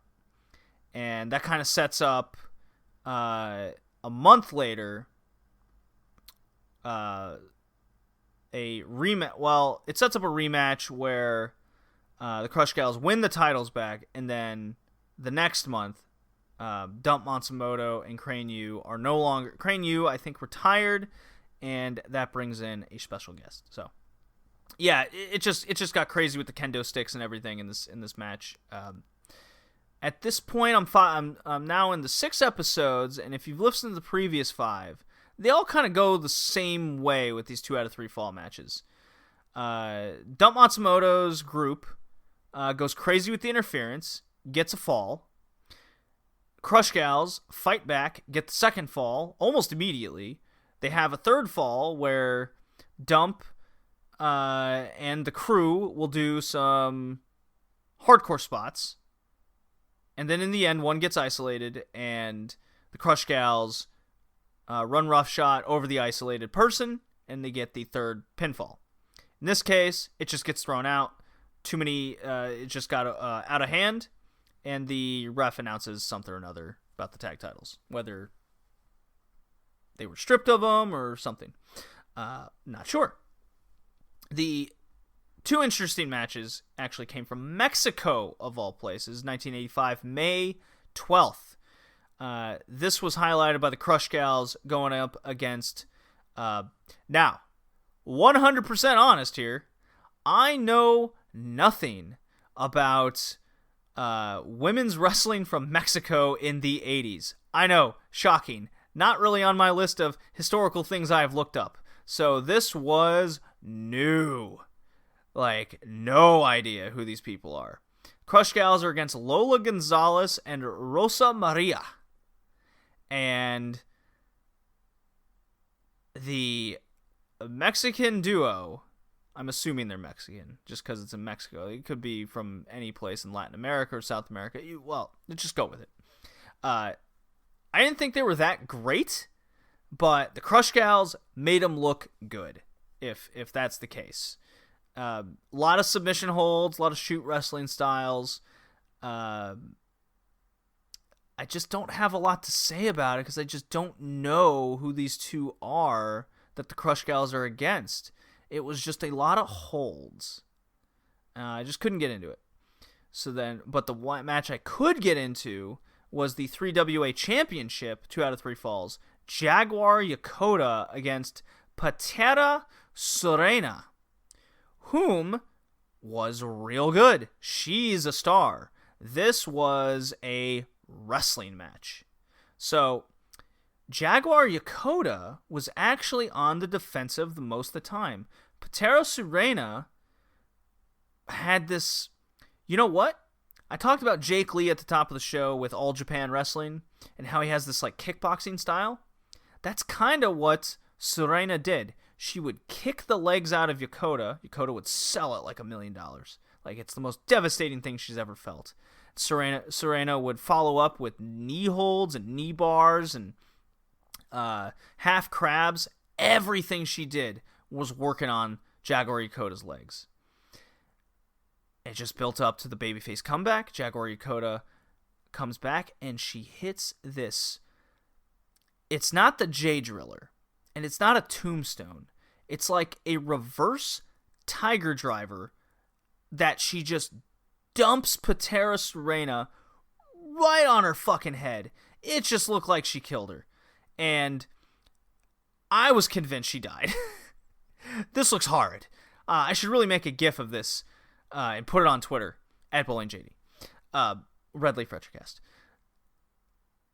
So Jaguar does the half shoot pin, and it looks like Patera twitches because she's like got feeling back in her body or something. It was, it's a very good match. Jaguar Yokota is ungodly good. Chigusa Nagayo is the most over person I've watched in these 80s rewatches with the NWA and All Japan Women now. But Jaguar Yokota is the best wrestler I have seen in this, and she's never disappointed. Cut to May 16th, 1985, in Saitama. We have a rematch of the Crush Gals in 2 out of 3 falls, tag titles. They are the tag champions this time. And Dump Matsumoto's no longer partners with Crane Yu. Now she has Bull Nakano in her corner with her. Bull Nakano's got the half-shaven hair. Dump Matsumoto and Bull have kind of rainbow coloring in their hair now. Very 80s. Bull Nakano also has crazy Japanese writing on her skull all the way down her face. It's a look. And Bull Nakano has thick thighs. She's wearing a singlet, and she looks like she can kick your head off. She doesn't have any kicks in her arsenal. She still seems pretty green about a lot of things. But she's coming across as a big future star. You could already tell I think she's like 18 at this point, 1985. Don't quote me on that, but she is young. And this is all about essentially Dump Matsumoto pulling the weight, letting Bull Nakano kind of get her licks in every now and again, Nagayo had a lot of time with Bull Nakano in the ring, so you can see kind of a dynamic building there. A lot of hardcore, and then it goes like every other match I've seen. It was just kind of reversed this time, with the champions get the first fall, then the heels get the second fall, and then the hardcore spot sits in. What this one was cool was Dump Matsumoto gets a chain and a kendo stick, and she proceeds. Now, the kendo stick did come in the first match at the top of this classic episode, and she was like throwing the stick in Asuka's eye, holding her hostage. She was hitting refs. In this one, she just had a fucking chain around Chigusa's leg, and pulling her like between the ropes, and then just hitting her with the stick. It was brutal looking. I love Dump Matsumoto in her "I'm gonna fucking kill you" attitude. It is awesome.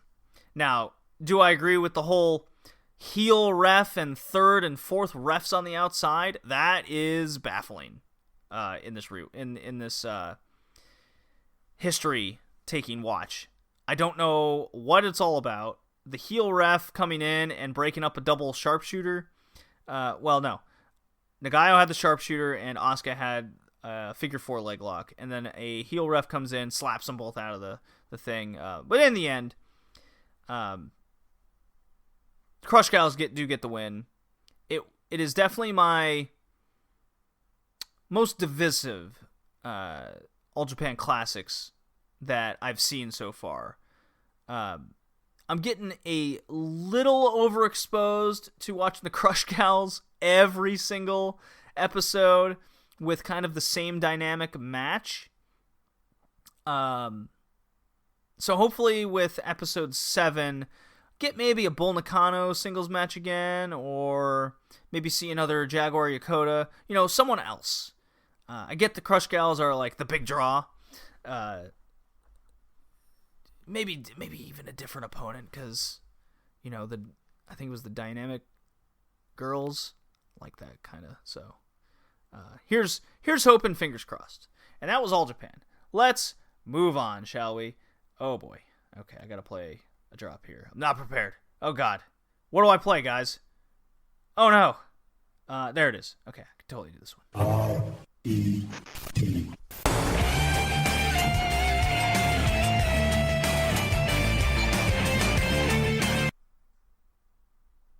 R-E-D. Yes. Dragon Gate. I finally got my hands on the fucking show I meant to watch like a month ago. It is the Gate of Victory 2019, Day 5, October 8th, 2019. And yes, I did already watch the show from November 4th. But that will be on the next episode. So this was the Gate of Victory. I've been dying to watch this for a long time. I've been way behind on my Dragon Gate. I caught all up. And what I got was a great show.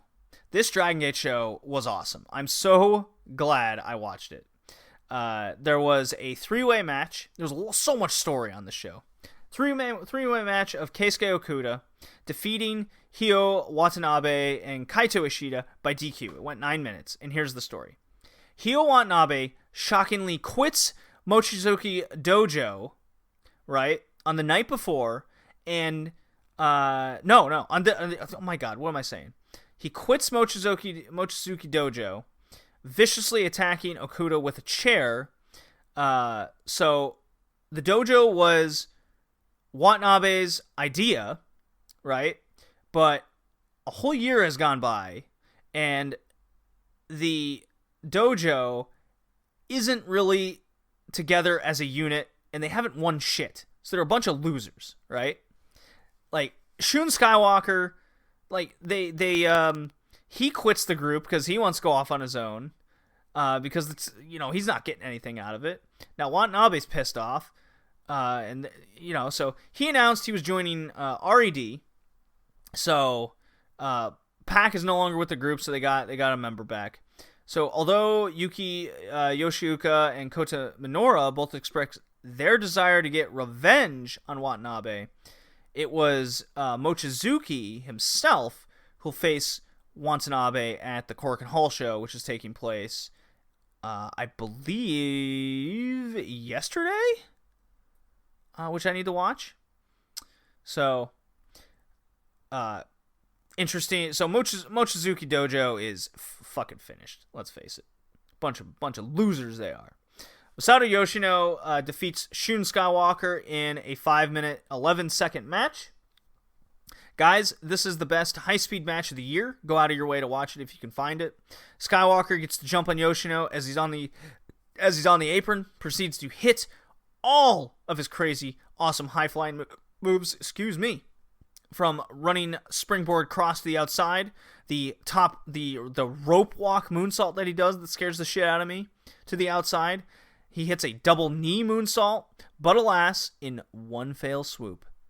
The Speed Demon Yoshino counters once, unleashes every one of his devastating speed moves, including winning off his extremely rarely used Lightning Spiral finisher, as it's called, which I will describe as a reverse Sukadora of sorts.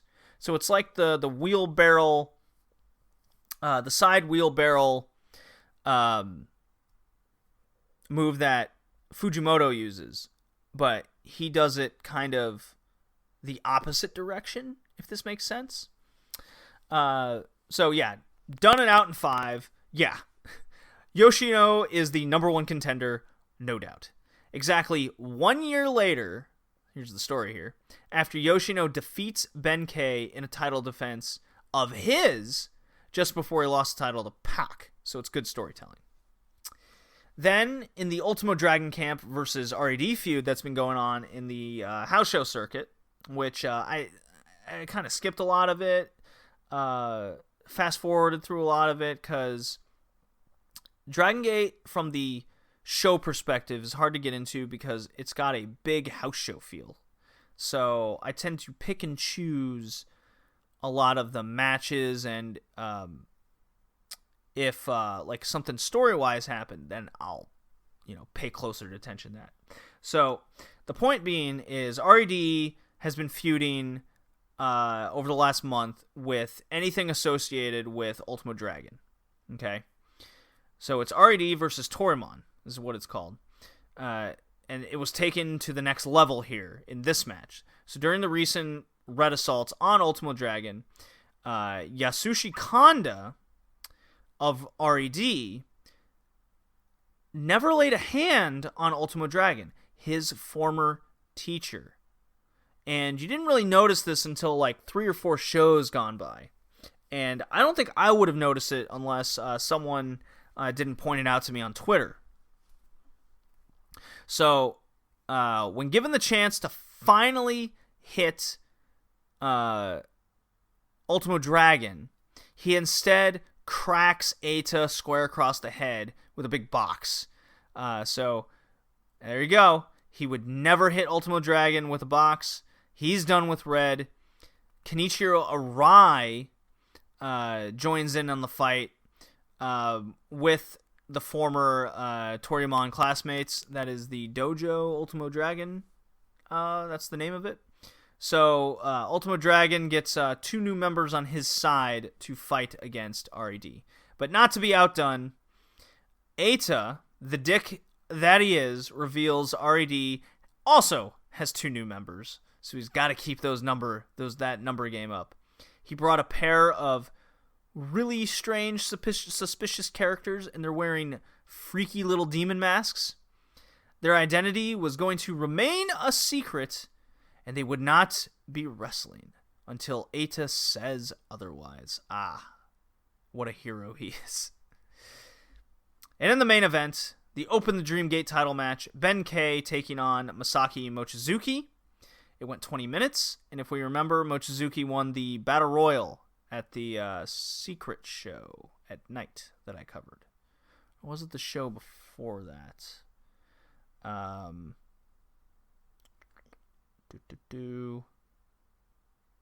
Was it Secret? Was it Stormgate Day 5? Point being, Mochizuki won a Battle Royal to become the number 1 contender. This match was a tale of 2 halves. The first half was going through the feeling out process and headbutts, of all things. Quickly led to a small brawl outside for the next 9 minutes. Once back in the ring, it was mostly exchanging submission holds and trying their power moves to counter. Mochizuki kept going for the key lock or the Kimura lock, or even the cross arm breaker, but he was unable to lock any of them in. Very important for later. So there's even though it wasn't an exciting first half, there was stories being told that you wouldn't know about until later. So I was very much not feeling this first half, and then as the second half when everything happened, I went, oh. So at 12 minutes, Mochizuki kicks it up a gear by unleashing his massive kicks that he's known for, big strike attacks. Each guy took more punishment, and they made it clear to their level of exhaustion and desperation that they were at. I think these guys in Dragon Gate do the kind of exhaustion and desperation character work much better than any promotion out there, actually. I think they really... Omega and Okada reached a different level, surely, in their matches. But this match was only going at 16, 17 minutes-ish around there, and these guys were just playing it off as this was the hardest 16 minutes they've ever had. But yeah, so much so that they were exhausted. When Benkei finally hit a spear after being countered, kneed in the face, and connects with his gut wrench sit-out powerbomb, he finally gets that powerbomb. The Benkei bomb. Mochizuki does a desperation right hook laying down before Benkei can follow up with the pin. So imagine a Batista bomb, and as the guys popped up from the mat off the impact, the guy punches him in the face. They're both down. It was a cool spot. Mochizuki, because he lives to fight on another day, he gets to continue this fight anyways. Mochizuki brilliantly connects with 2 submission moves finally. Benkei was able to slip out early in the match, so he hits in the Kimura, he hits in a cross arm breaker. Crowd they're in desperation for the 49-year-old to slip out a sneak victory like this. But alas, the youth prevails. That has been the story of Benkei, as the young 25-year-old still, despite the punishment, powers out of both and crashes multiple Germans on Mochizuki. I cringed at the finish a bit, as Benkei simply shoot headbutts Mochizuki Keno style, like scary stuff. Keno, Shibata would do these headbutts, shoot butts Mochizuki, and he just gets a pin off the headbutt. So, I get the shoot headbutts are used climax of big stiff exchanges. I see it with Ishii, very much with Shibata. He would use it. Keno doesn't. He uses it scattered throughout matches. I'm not a big fan of the shoot headbutts, but it's very, very interesting that was how this match ends to the big 49-year-old veteran. Mochizuki was a beast in this match. Highly recommend this match, surely. My God, yeah, it was really good. Highly recommend. And now on to a little bit of Stardom. You blocked me on Facebook, and now you're going to die.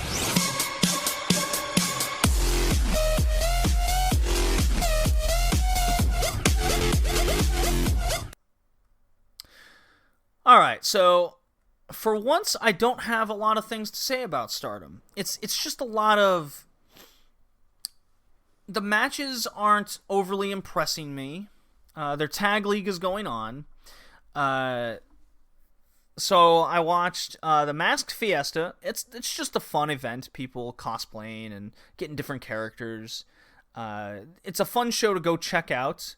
If you want an in-depth Masked Fiesta thought process over it all. unprecedented, I'm going to say go check out the No Particular Angle podcast or even the Smack It Down podcast. They're getting into, my buddy Jay, he's gotten into stardom. Very proud of you. So the Mass Fiesta, the Starlight Kid becoming Black Kid is really fun. Tam Nakano is just killing it lately with all her character work, being all sad about Arisa leaving and being gone for a week, and you have they have their little banter. There's promos in the back where Arisa's telling her like, "Oh, you look cute today," and Tam just gets her fan out and just flicks her in the head with it. Walks away. So there's been you got the team of Jamie Hayter and B. Priestley, the top gaijins. They're all upset when they have to face their factions. They're not really cutting the promos I would expect, but they are just going dozo at the end. They're like, go look. So the red block, I thought was going to be more competitive because there's the Osaka Day Night Show, the Okayama Show, and the Shinkiba Show. So we got 4 shows in total, and the red block has the... Ooh, do I have this right? Yeah. The red block has the tag champions, TCS, and Momo and Azumi. And then you have Top Gaijins. What's happened is Top Gaijins have run roughshod over them all. They're undefeated, got 8 points. They've eliminated the group already. They're the standout performers. They are just killing. They're bigger. They're stronger than all the opponents. I mean, let's face it, Hazuki is not going to be able to win a tag tournament by herself. And there's not been a standout match. The biggest standout match is the TCS, Jungle Kyon and Konami against Riho and Starlight Kid. Now, I do like the dynamics of the teams, but there just seems to be a lot of comedy and not a lot of focus on a story. This is something that I can't really put my finger on, whether it's Stardom's scheduling of how they're putting these shows together with the red and blue blocks kind of mixed. I can't really get a feel for who's going where. Is there a story being told between factions?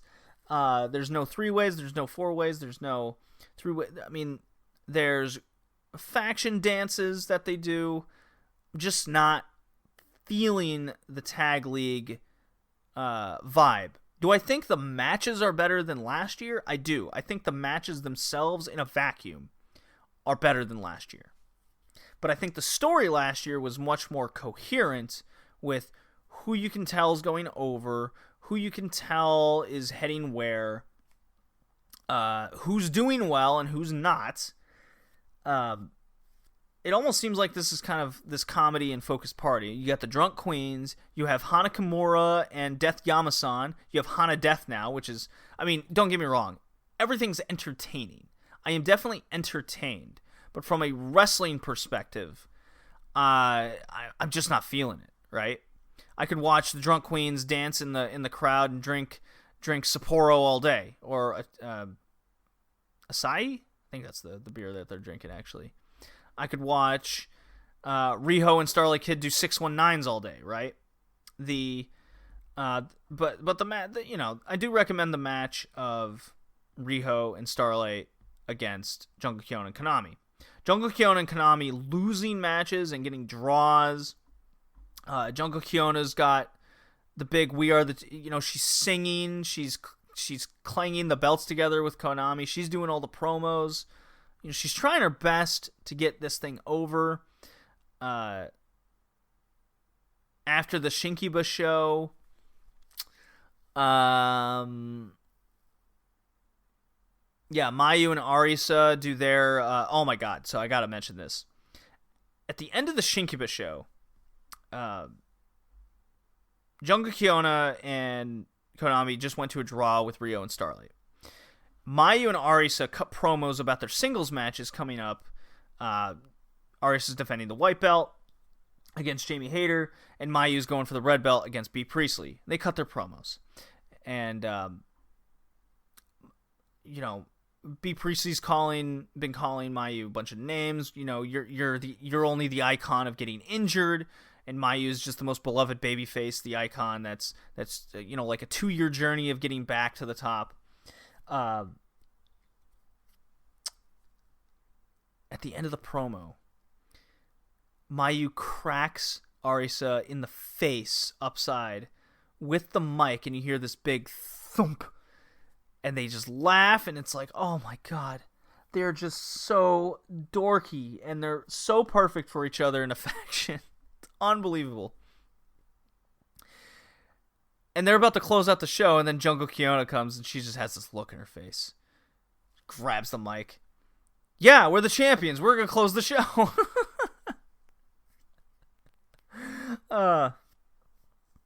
So not a lot of thoughts. I'm looking way more forward to the big event, the singles event. I haven't even watched it yet. I know the result of the red belt match, and I can assume the white belt match. I've seen some GIFs on Twitter of it. So, end of October here.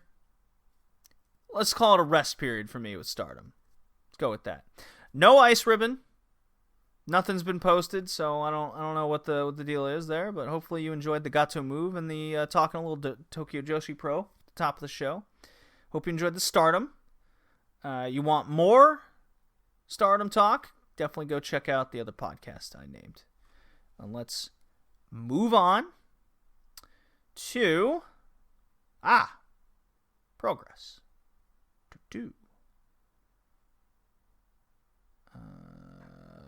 Yes.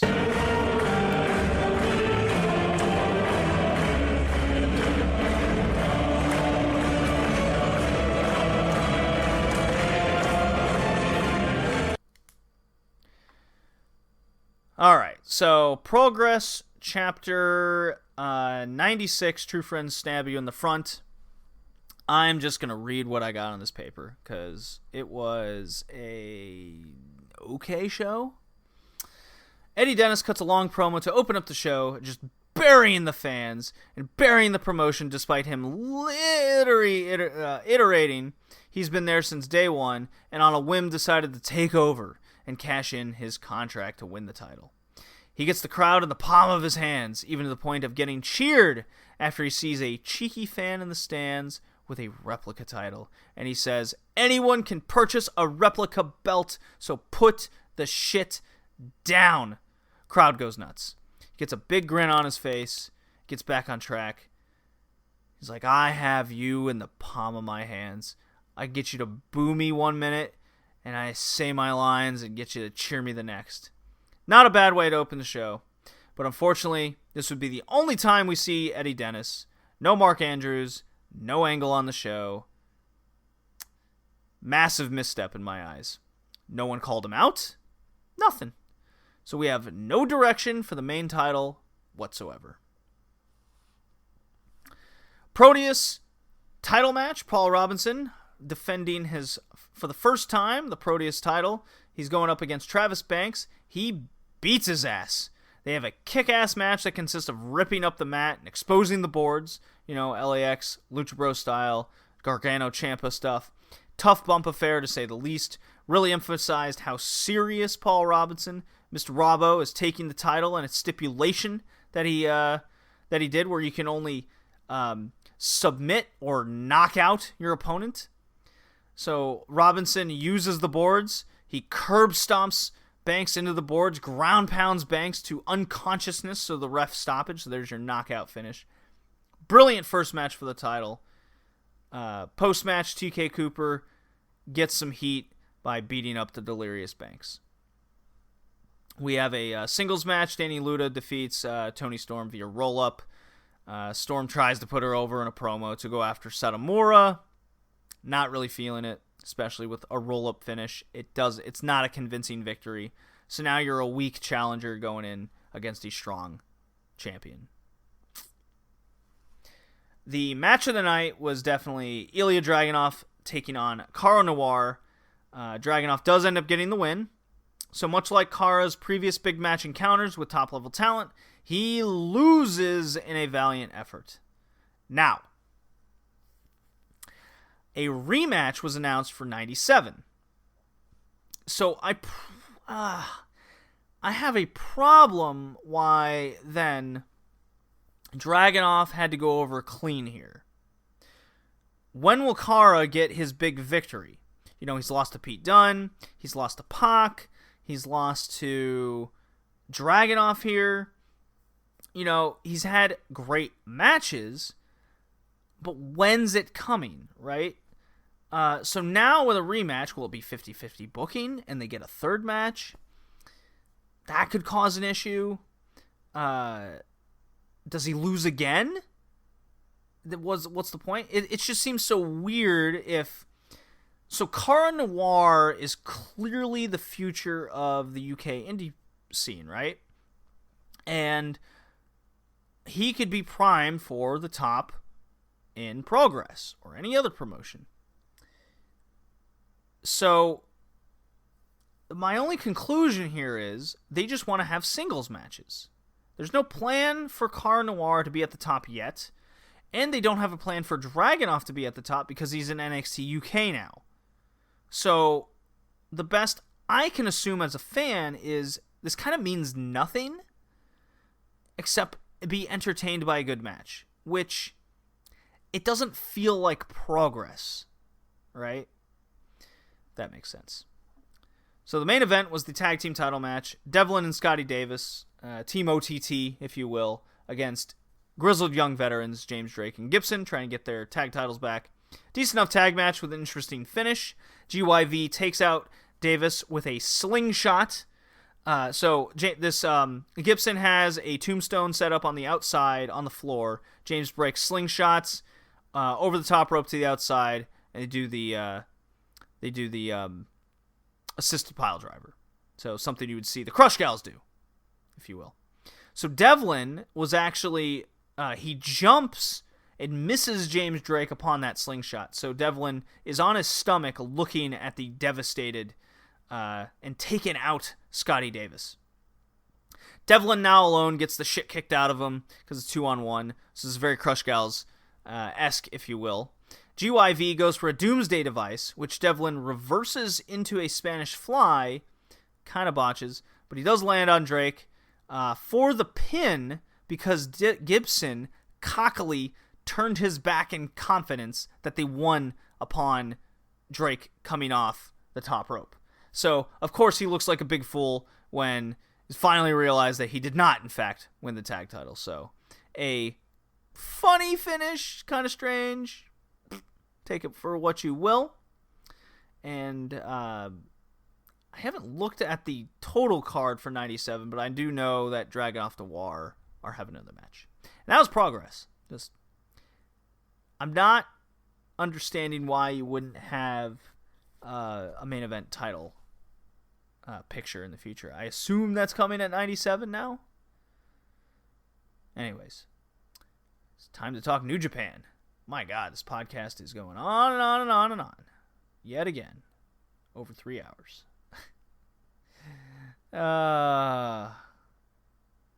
Alright. I need...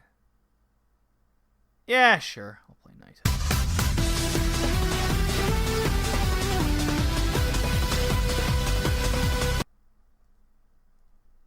Alright. So before I talk about New Japan Power Struggle, I do want to mention the Ospreay Eagles, the Birds of Prey, if you will, versus Team Coach match from the Junior Tag Tournament was the match to check out from the tournament. It was a good match, hard chops, and some comedy. There you go. All right. So, New Japan Power Struggle. I fucking closed that tab by accident. Oh my God. Ugh.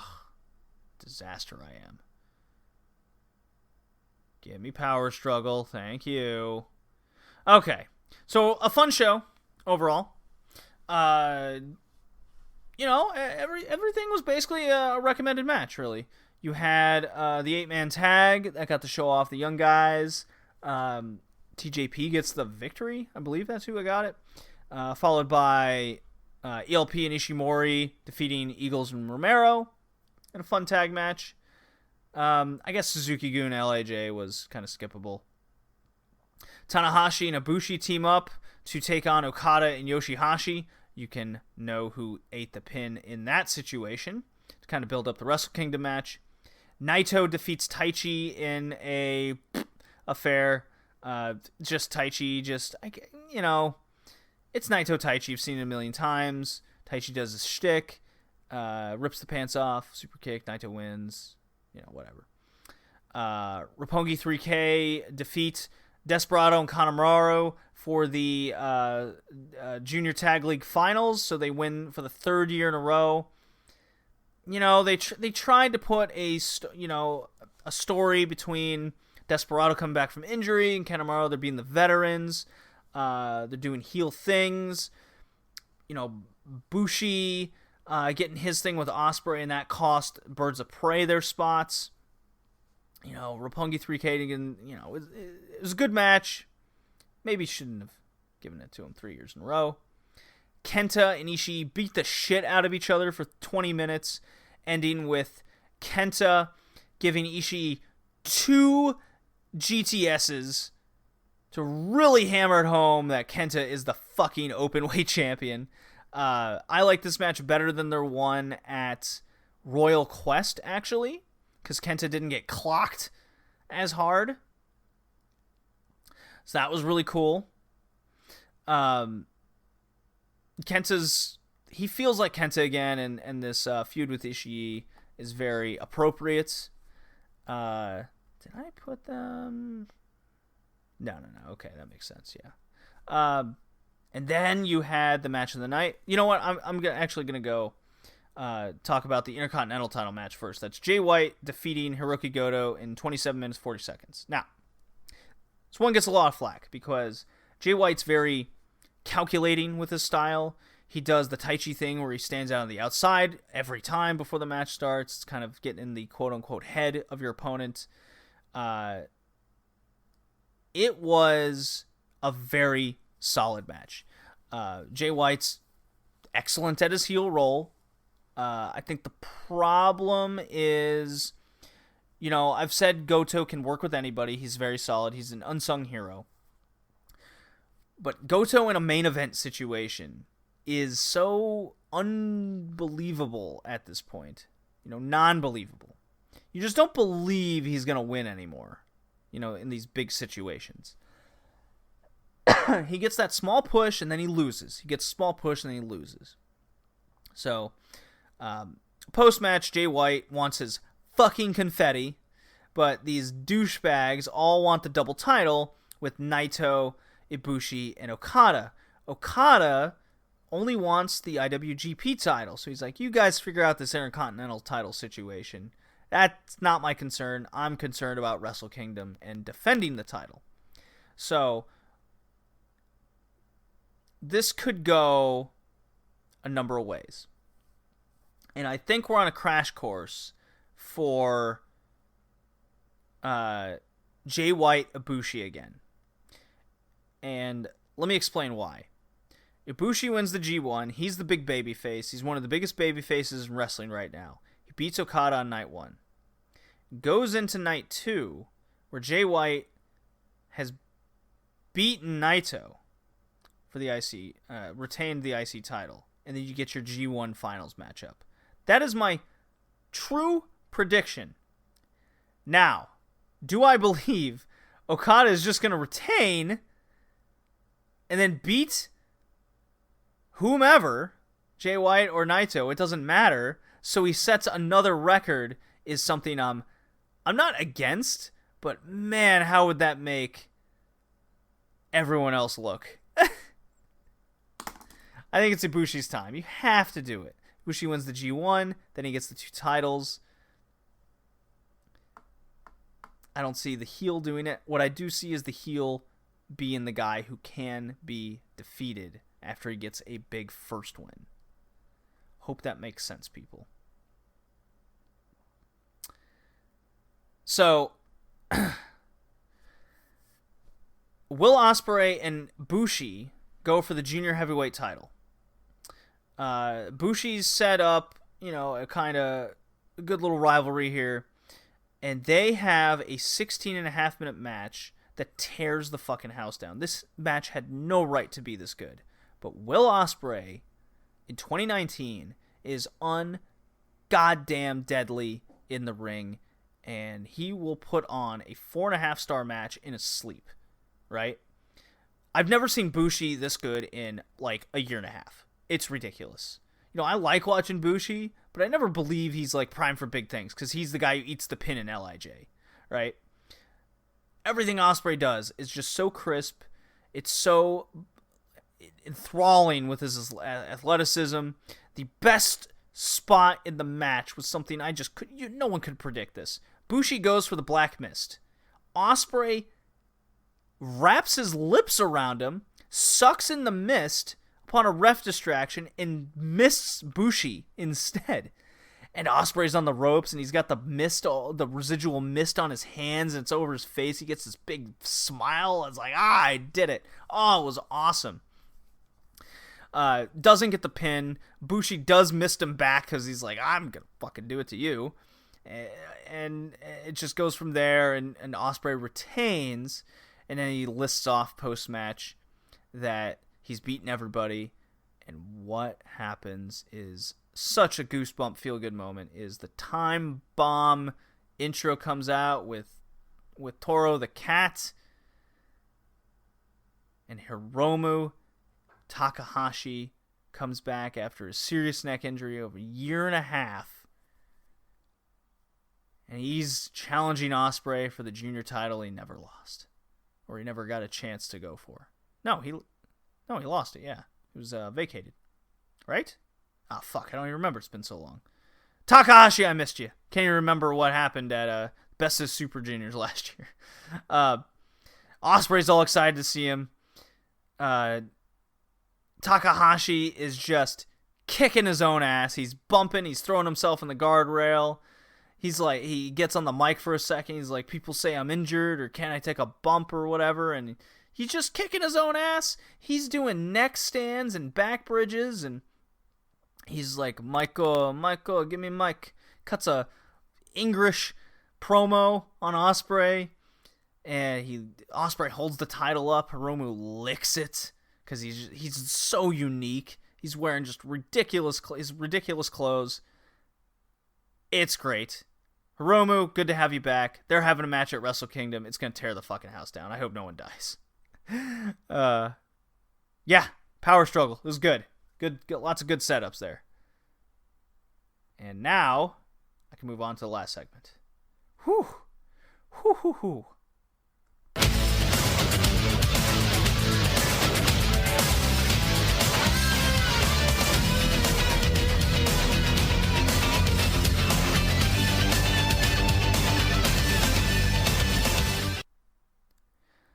Alright, leave that review on iTunes, please. I'll read it on podcast. WCW Nitro, August 24th, 1998. This will be the fastest Nitro review ever because I'm dead fucking tired.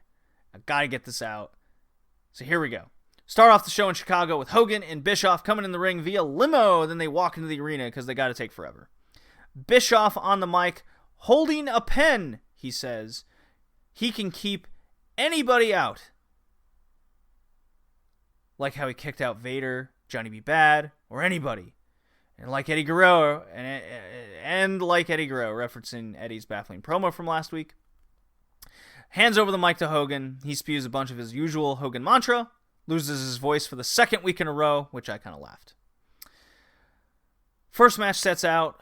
Comes the former Beverly brother in AWA fame and Mike Enos, of all people, versus the formerly known Adam Bomb, now known as Wrath. Match only goes about 3 minutes. It's harmless. Wrath gets a decent reaction from the crowd. He's got a big look to him. I'll be honest, when I was a kid, big Adam Bomb fan. Wins via the pump handle power slam. New talent out in Kaz Hayashi, trained by Ultimo Dragon, mind you. Later famed talent of All Japan and Russell 1, it's Kaz Hayashi, taking on Dean Malenko. These two had a great match. Kaz got a few good moves in, couple close near falls, bringing the crowd alive. Corkscrew plancha was pretty cool by Kaz. Malenko does win via the cloverleaf after it all. 2 for 2 in quick fun matches to start off Nitro. Hey, thumbs up. Wolfpack in the house! Luger, Conan, Nash. Nash says some ominous words in his promo that makes you uncomfortable knowing your history. Well, brother, you got a war. When I came here, it was all about a war. Bischoff, Hogan, if I gotta eliminate both of you, I'll do it. Because I'm gonna run this company. Nobody else. If I gotta be world champion, then so be it too. Oh. If you know your history, yeah, it all happens. Yeah. Not in a good way. Happens very soon, too. So, indeed, if we all remember. Nash gives Goldberg an ultimatum to tag up with him tonight against Giant Hogan because he's sick of being speared 2 weeks in a row. Goldberg to the ring very fast, back with security in tow, second week in a row. Could be a regular thing now. He simply just yells at Nash in the ring, "You got it." You don't even hear it. Nash had to relay it to the crowd because nobody heard it. He goes, "In case you didn't hear," he said, "you got it." Neidhart and Conan then have a match. It's not much of a match. K-Dog wins via the Tequila Sunrise. It goes like 2 minutes. Tony Schiavone interviews Stevie Ray now until Booker T makes a surprise return. Causes a little bit of rift between the two. Ooh. Booker is named the #1 contender for the U.S. title versus Bret Hart tonight. This doesn't jive with Stevie Ray too well, yelling about the tag titles and appearing frustrated with Booker's singles success. Oh, he's jealous. Perhaps this is jealousy showing. Audience? So this match was made by J.J. Dillon and giving Booker redemption from Bret's attack from months before. I like it. It's good stuff. But Schiavone's now in the ring, so he moves from the ramp to the ring. He interviews DDP. DDP does his usual shtick until Piper's music hits. Roddy Piper comes. Says as the commissioner, he is the only guy Bischoff can't fire. Piper makes a Sammy Sosa, Bill Clinton, and Hillary reference, so he's just on a roll with your what's hot in 1998. Piper makes himself the third guy on Team WCW to go with Warrior and DDP. So there you go. The star power has been answered for War Games that I had in the last episode. No star elevation here. No Booker T or anybody rising up for this occasion, it seems. Mongo McMichael versus another Flock member this week in Riggs. A deathly slow, bad match that goes 6 minutes, 5 minutes too long. Malenko saves Mongo from a Flock beatdown, which was cool, I guess. Giant 6'6" jobber Rick Fuller out to die versus Scott Norton. And indeed, that's what happened. Unleash Norton continues. Love Scott Norton. Just powerbombs the fuck out of this dude. Almost didn't get him all the way up, though, because he's 6'6" and like 300 pounds is Rick Fuller. Big Papa Pump Scott Steiner with his Mad Doctor. They come out to the ring, no longer being super taped up. Scott Steiner, the veins popping out of Steiner are they're on all cylinders tonight. They're all over his body. It's just incredible. He's Big Papa Pump. He calls out Rick for tonight rather than wait for Fall Brawl. Of course, when Rick's music hits, it is now time for Act 2 of Buff Bagwell as Rick cosplay. Basically the same shtick as last time. So, moving on. They've done this before, too recently. Yet more NWO out. So if you've been keeping track, now we're at like 2 or 3 NWO theme songs in a row. So I think actually I've heard this song 6 times in total on this show now. Bryan Adams versus Lex Luger. Just a shit rest hold nothing match that lasted 9 fucking minutes. Lex Luger wins via the rack. Ugh. There's some bad wrestling on this show. Just awful. So after teasing us all night of the Warrior's appearance and revolution he spoke of last week, he is finally out and makes his entrance, just like the Warrior does. He's got a cool entrance, got the pyros, got the smoke. He runs around the ring, he's shaking the ropes, and he proceeds to cut another nonsensical mimic promo from last week for 7 minutes. One Warrior Nation, aka, is highly promoted, the whole OWN. Not much of a revolution, if you ask me, and the crowd died during this promo. It was very boring. NWO music again. Curt Hennig comes out. No Rick Rude with him. Versus TV champion Chris Jericho. A dream match for me, so I was locked in. Jericho rips up a fan sign and then comically slips on it, so he's brilliant, as always. And these two have an awesome TV match. Oh my god. Lasts only 6 minutes and 30 seconds to my tears in my eye that I couldn't get more of this. They try to tell me a 10-minute time limit expired for this match. But as I like doing, I time these things. It went 6:30, so they're full of shit. Move, kitty cat. Talking about Jericho and Curt Hennig here. Move. Get. Very important I talk about Curt Hennig and Chris Jericho. Only going 6 minutes. So, but those 6 minutes certainly lived up to my hype for what they could do. Anyways, the Giant comes in, pushes Hennig away from Jericho, and confusion ensues. The mystery continues with Giant, NWO, and Chris Jericho. So it kind of made sense with the Stevie Ray stuff, but now I'm confused with the Curt Hennig, and it's only going to get confusing in the next segment, I believe. Bret Hart gets a mic once Booker T's music hits, but no Booker T comes out. Bret Hart calls Hogan the greatest wrestler of all time, as I puke in my mouth a little bit. Then he talks about the man he respects above all, and that's Sting. It appears Stevie Ray took out Booker T backstage, so he proceeds to take his spot against Bret Hart, so that jealousy is now coming in. Kitty, get off these things. Jeez. So yeah, jealousy. Yeah, so, well, he comes out, we think he's going to take the spot against Bret Hart.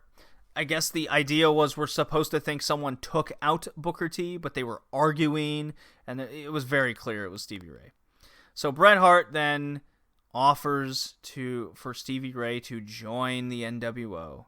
A heel turn nobody wanted or reacted to was Stevie Ray accepting the offer to join NWO. Lame. Crowd death quiet for all this. Waste of my fucking time. Did not like this segment. No screw job of Booker T in the match. No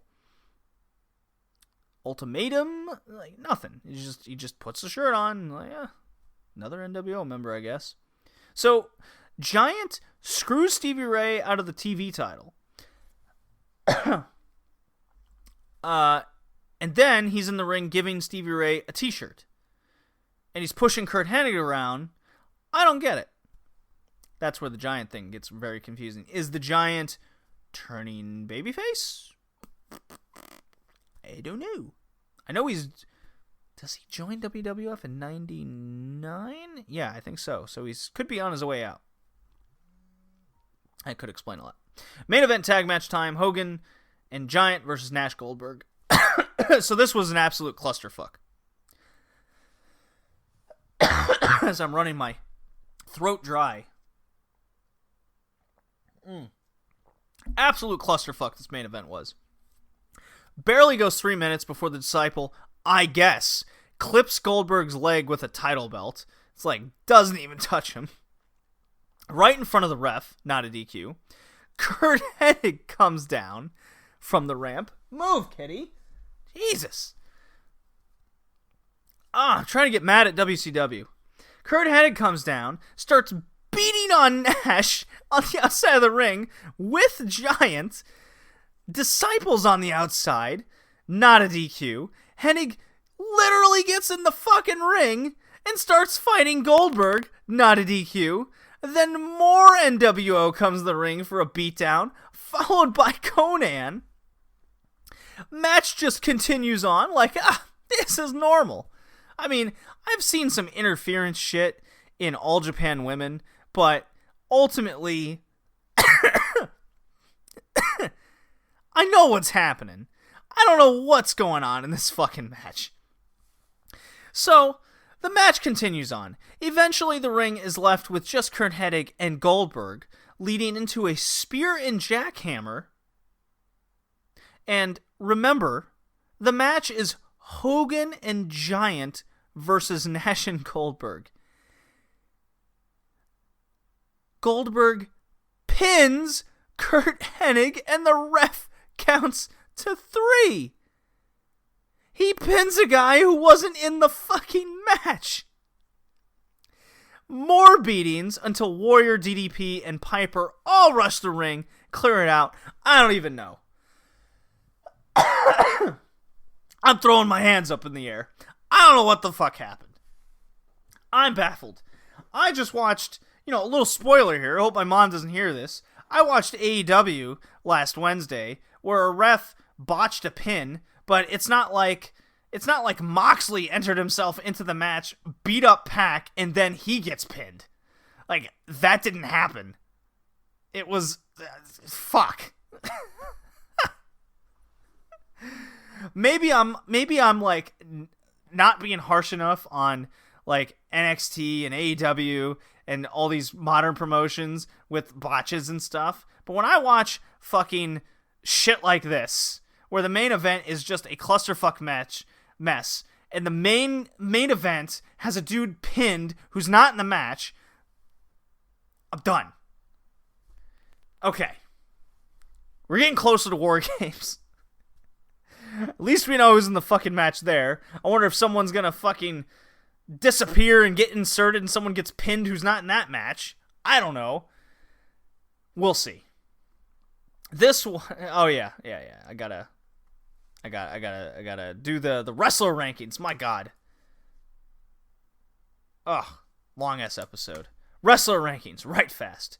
Women, 10 Brie Priestley, 9 Britt Baker, Britsburg baby, 8 Jamie Hayter, she's tag league, 7 Mei Suruga, awesome, 6 Emi Sakura, legend, 5 I'm giving points to Shana, that was an awesome match on AEW, 4 Shoko Nakajima, DDT and up, Hikaru Shida's at number 3, Tessa Blanchard at number 2, she would have been 1 if she won the X Division title, 1 is Yuka Sakazaki, because she actually won the title. Men's, 15 SCU, first ever tag champs AEW. 14 Joey Janela, proven that he can actually wrestle. 13 Paul Robinson, he's a badass. 12 Ben K, hey, get that Dreamgate title, buddy.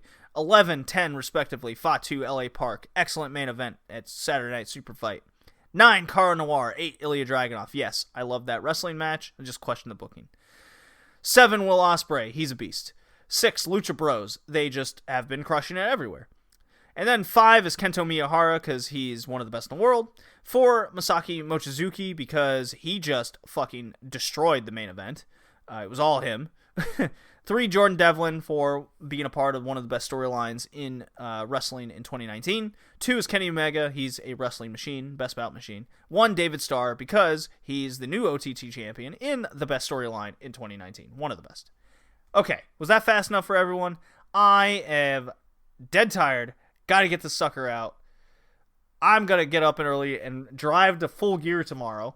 6.5, 7 hour drive.